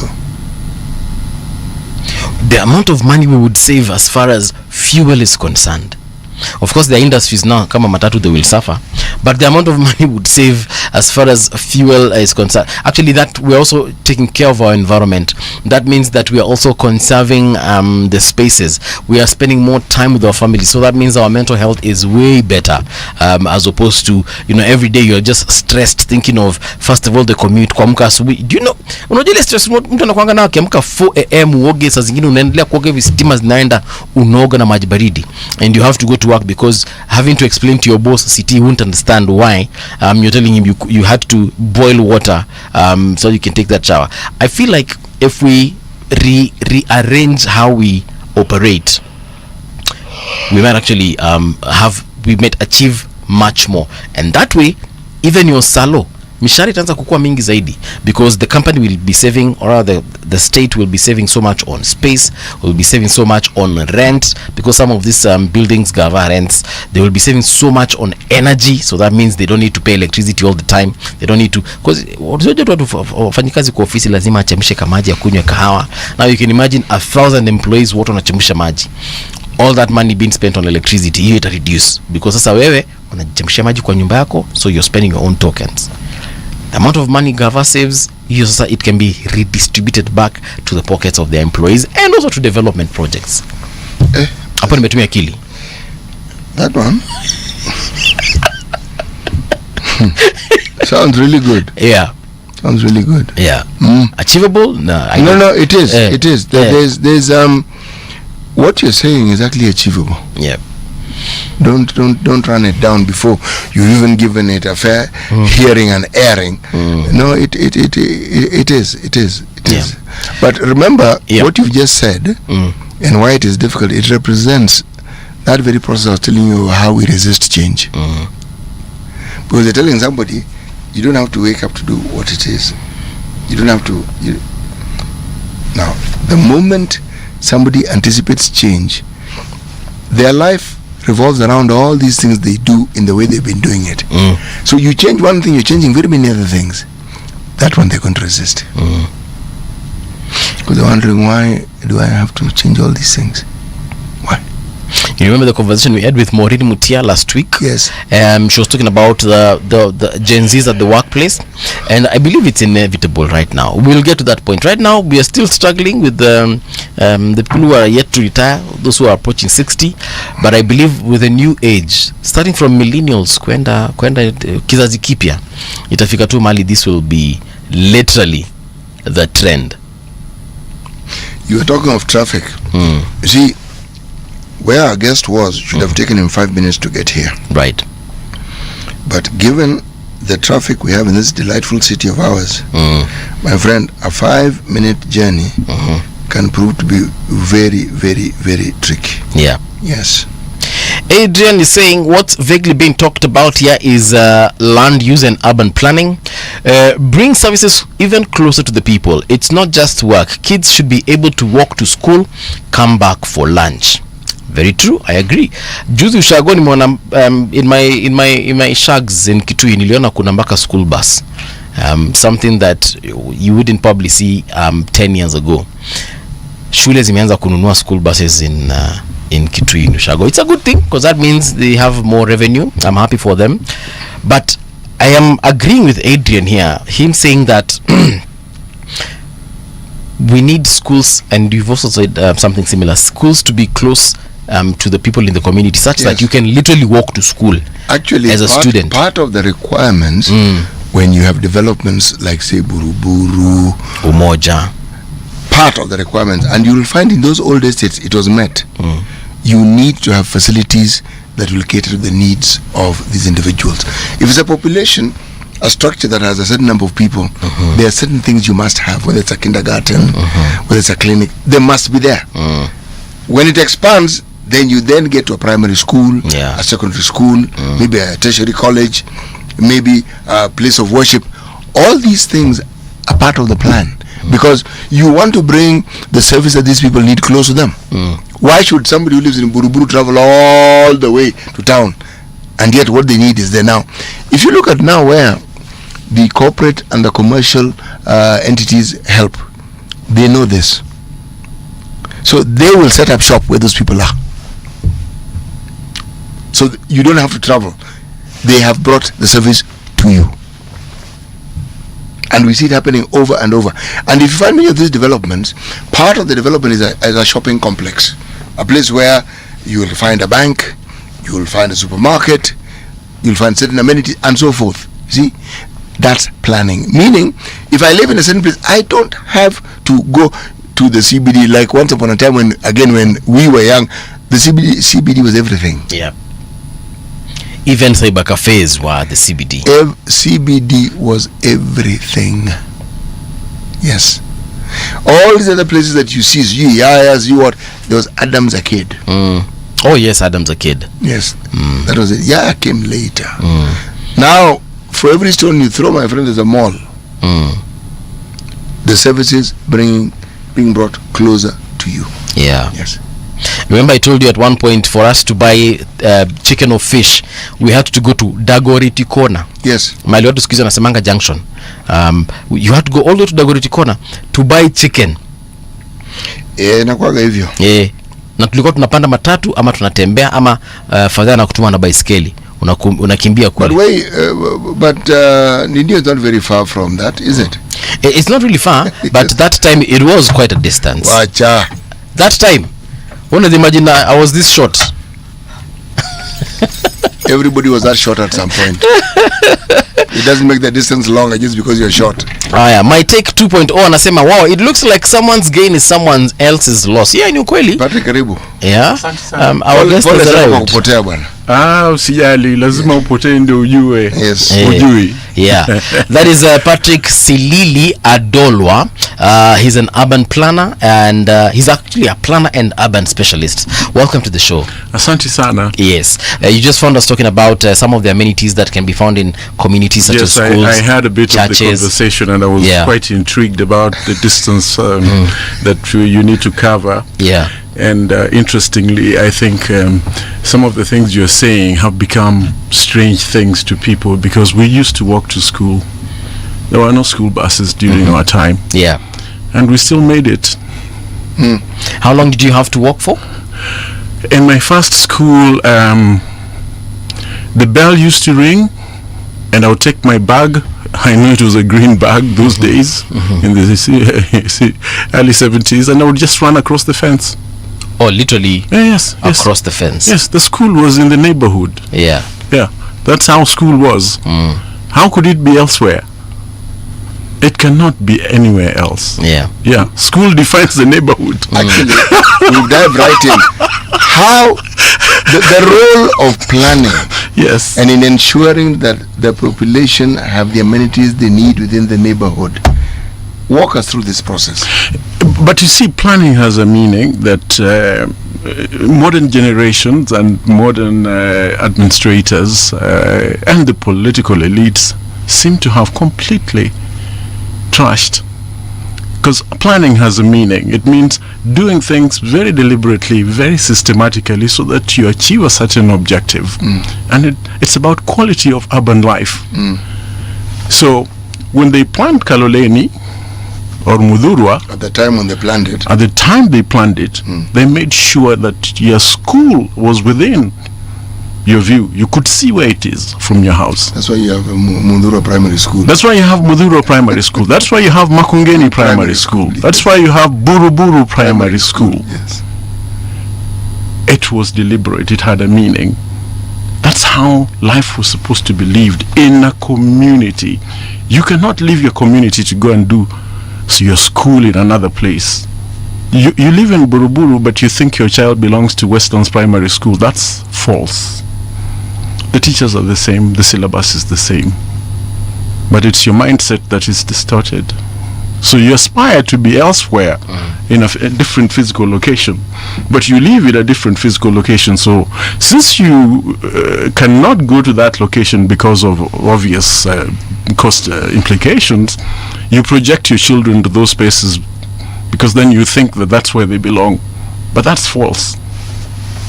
But sometimes it's because also of the performance of the school. No, performance is choreographed. Performance is, I don't want to use very strong words. Performance is something that is artificially induced, and it has got nothing to do with intelligence. Okay. Yeah. You know, remember, we're talking about the role that government plays in ensuring that some of these services are provided. The competition you speak of, performance, it's a competition, was brought about when the private entities, private schools, now came to the fore, and the focus was results. Correct. Not the education that someone is receiving. Transition into Super League secondary schools. Exactly. That was the idea. So your child goes to any other school, but at the point at which they have to transition to Alliance High School or to Lenana or to any one of those Ivy League secondary schools, then you must put them in a situation where they have to go to an Ivy League secondary school. But the irony was, then people thought the private school was good. But then the next school that the private tuition was supposed to deliver you to was 100% public school. What irony that. So a public primary school is not good, but an Ivy League government school, public school is okay. Those are the contradictions of our society. But you asked me a question which I must go back to, because we talked about planning. You know, a neighborhood is like a village, and it is designed around a set of social, and mark my words, Patrick, it is a village, not like it is a village. It is a village. It is an urban village. Yes. In fact, in other countries, they actually call them villages. It's so sometimes the word village here is used a little bit derogatively to denote a lower quality, but it has got nothing to do with status. In fact, in French, it is village or ville. They all have the same root. A place, a community where things are arranged around community facilities. It's a school, it's a church, it's a health facility, and it is walking distance. Okay. So that's what we call in planning a neighborhood. And it was so deliberately done because there was a social hall. Everybody knew everyone. There was a church. There was a primary school. There was even a shopping precinct. 2 shops probably with a butcherman's shop, something like that. And those were municipal facilities. And we try to do this at Konza, where we make it the longest distance a child has to walk to school in Konza is 600 meters. 600 meters. So it's a series of neighborhoods surrounded by schools, community facilities, a playground, and so on and so forth. So for every 2,500 people, you have a school, you have a community facility, you have a shopping precinct, a playfield.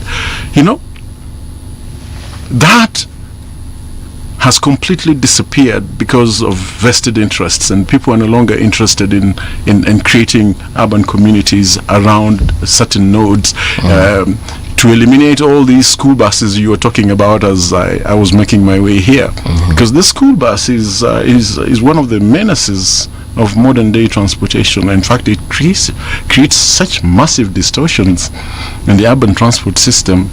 They are only comparable to the matatu in their attitude. You know, when one lives in a city like Nairobi, you live in a very unique place, because in this country there is no city you can compare with Nairobi. That's why they call it a primate city. Yes.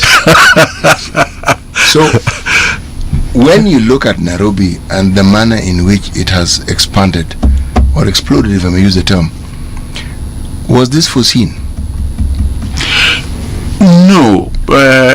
We had this story some time back. It was not foreseen, but the colonialists knew it, because they had a system, they had a culture where the village was calibrated to only contain a certain population threshold. It's like a bus. You know, a bus is 54-seater. So it has 54 seats, right? Yes. You don't have the possibility of a 55th seat on a bus, right? And it's very simple logic, isn't it? Yes. The bus is full. We can't have you sit in the aisle. No, that's not allowed. It's a traffic offense. Okay? So cities are like buses with capacity. We call it carrying capacity. Incidentally, it's not just a bus, a term used for buses, but even for urban spaces we talk about carrying capacity, which is the ability of any urban space to carry a certain population density, and therefore that's the concept really. So you design a place to be able to carry a certain weight in terms of population and the capacity of that place to supply electricity, water, and the requisite community facilities. That's what it is about. You know, we've heard stories of how, and actually I was having a conversation here with one of our colleagues telling us the way Eastleigh has really changed. But back in the day it was more beautiful than I don't know what the last time you were in Eastleigh, but I shudder at the prospect of going to Eastleigh because I don't know where I'll park my car. I don't know where this is safety and security issues. I'm an urban planner, but I'm scared at the prospect of going to Eastleigh. But I would want to go to Eastleigh so that I can experience it. So what happened to such a beautiful CBD that it became what it is today? Oh, you talk about CBD and you talk about Eastleigh, so which one exactly? No, Eastleigh, that business district that is Eastleigh. Okay, you know, when you talk about CBD, then it's a different notion altogether, because I meant the business they are district. peripheral business districts. You know, a city has several districts in it. Right. Some are central, some are scattered in different places. So let's focus on Eastleigh. On Eastleigh, yes, as a district. Right. Okay. So Eastleigh was basically a neighborhood whose principal activity was residential, but of course, I mean, it had actually it was mixed use sort of. But then one morning it morphed and it became another city within a city. So it's a commercial district. It's not the central commercial district, but today it competes with the central district, business district, which is this town center. But the question is, was it actually designed to serve that function? And the answer could be probably not. And so it has evolved organically through what we call spot zoning, which means people go in and get a change of use application and then they build a commercial facility.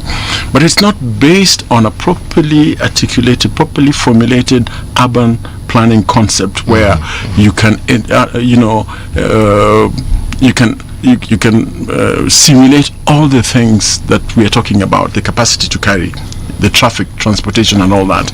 So if you're going to densify a place like Eastleigh to the level where it is now, then you need to rethink the transportation. You need to think public transport, because you've built a destination that carries so many people. You know, let me give you an example.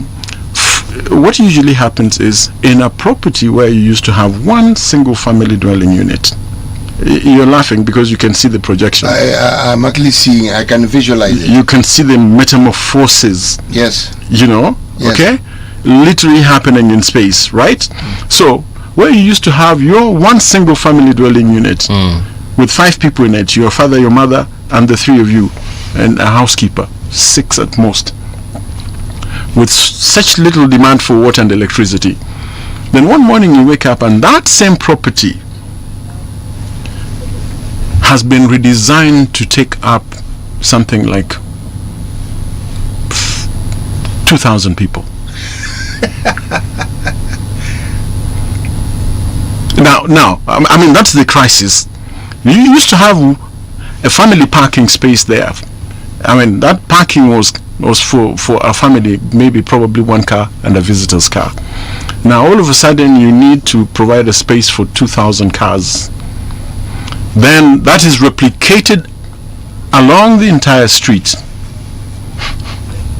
You understand? Yeah. It's like a bus that is designed to take 54 people multiplied 10 times. So if you have a double-decker bus, In fact, not double-decker, it's 10 times. the example is something that comes to mind because I see it fairly often. Yes.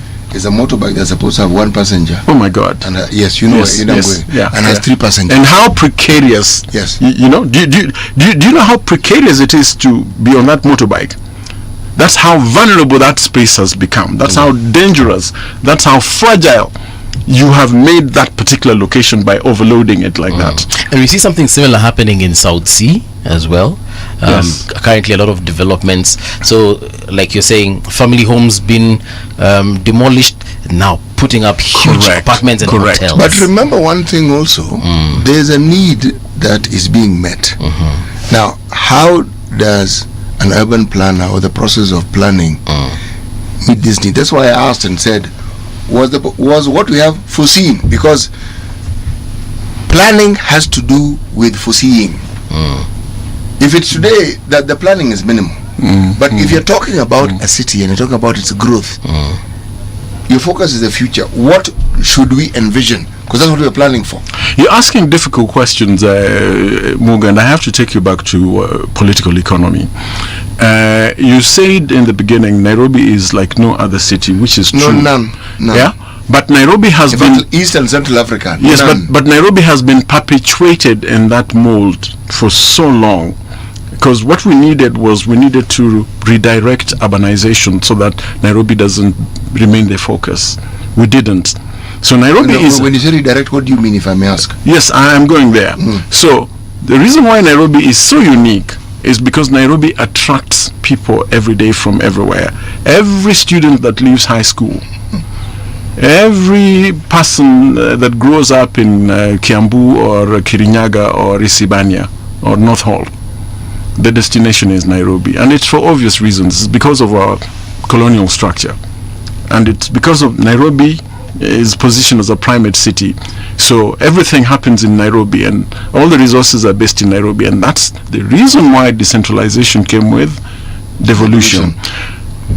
The idea was we needed to redirect urbanization so that there are other nodes, urban nodes, which are also attractive.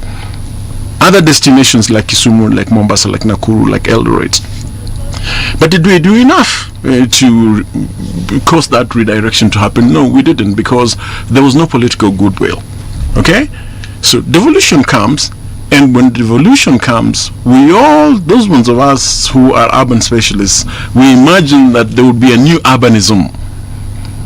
Because the resources are now being directed to the counties, and there will be new hotels, there will be new economic activities. But policy at national level was reluctant to let go a lot of things. Okay? And that remains the case even now.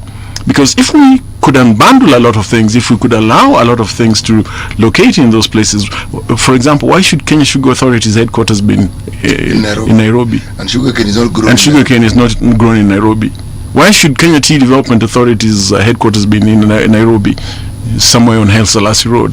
It doesn't make sense. Because why do you need them to be here? So there are things that you can actually let go so that Nairobi can can only handle specialist sort of activities. Okay, so that Nairobi can remain the regional hub, it can remain the national capital, it can remain the UN city, and so on and so forth. Why should you saddle Nairobi with these mundane activities when they can find location in other cities and redirect, population and traffic flows into those other places? So that is what I mean by redirecting urbanization. As you're speaking, I was thinking of the Kenya Ports Authority. It's properly positioned. It's at the port of Mombasa. Absolutely. Makes sense. Yes. If you position it elsewhere, it wouldn't really make very much sense, would it? You would understand if fisheries were to be located in Busia or Kisumu or Mombasa. Yes. Yes. Yes. Why is it in Nairobi? Why is the Fisheries Research Organization based in Nairobi, for example? So there are a lot of activities that are needlessly based in Nairobi, overloading it needlessly. Yep. So if we think that way, you can imagine how many things we can do to offload Nairobi from unnecessary pressure. So if we wanted to offload, how would we do it, and how long do you think it would take? It's policy. I mean, it's his policy. Truth be told, not many people come from policy. Not many people do their core business from a script. Kenya writes a lot of scripts, but they don't read from them. They write them and keep them. Reading from scripts is Kenya's biggest weakness. Okay?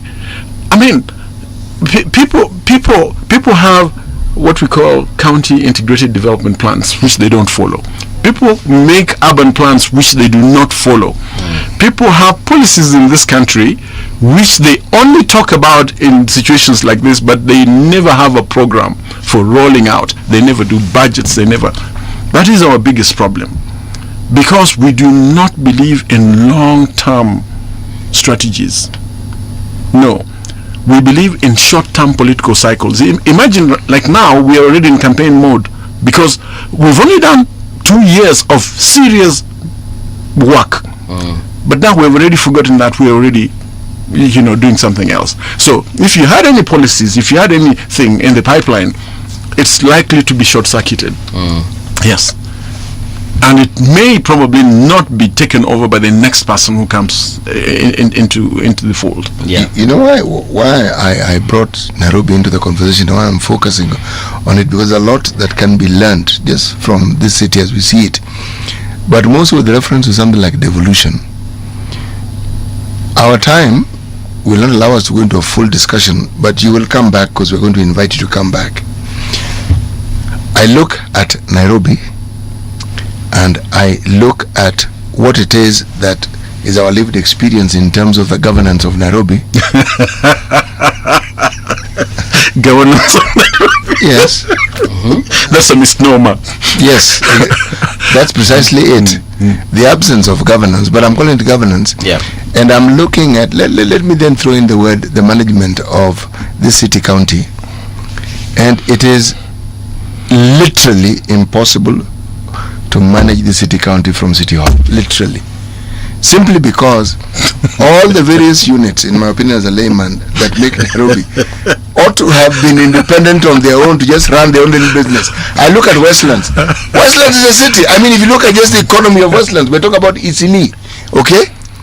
Go to Buruburu. Just go to all these places. You go to Utawala. You're not even in Nairobi. No, Utawala is that's actually true. It's like a completely different unit altogether. I don't even think they consider themselves Nairobians. No. How could they possibly be in Nairobi? And when he speaks about it, I mean, it makes me really afraid, because apparently no one has given a serious thought to the complexity that is the governance of Nairobi. No one has given it any thought, because I mean, people approach it nonchalantly. It's just politics. It's like just every other thing, politics. and it isn't like every other thing. This is just politics. Gentlemen, we have come to the end of the show. This is where we shall stop our conversation for today. But we do invite you again, Patrick Silili, now that you know the directions, and now that you know kuna traffic mingi, perhaps next time we shall talk about traffic too. Exactly. Yes. And we shall definitely see how we can move things forward. But thank you so much for sparing time to be here with us. Yeah, you're welcome. This is where we come to an end, folks. Let's meet tomorrow bright and early on the same platform, 88.8 in Nairobi and 90.7 in Mombasa. rgk.co.ke is where you'll find us. For now, though, here is the news. Radio generation, the sound is fine. Pump it up, turn it high all the time. Let the music move you, let's sway. Radio G's got your jam all day. Radio Generation, the home of urban soul.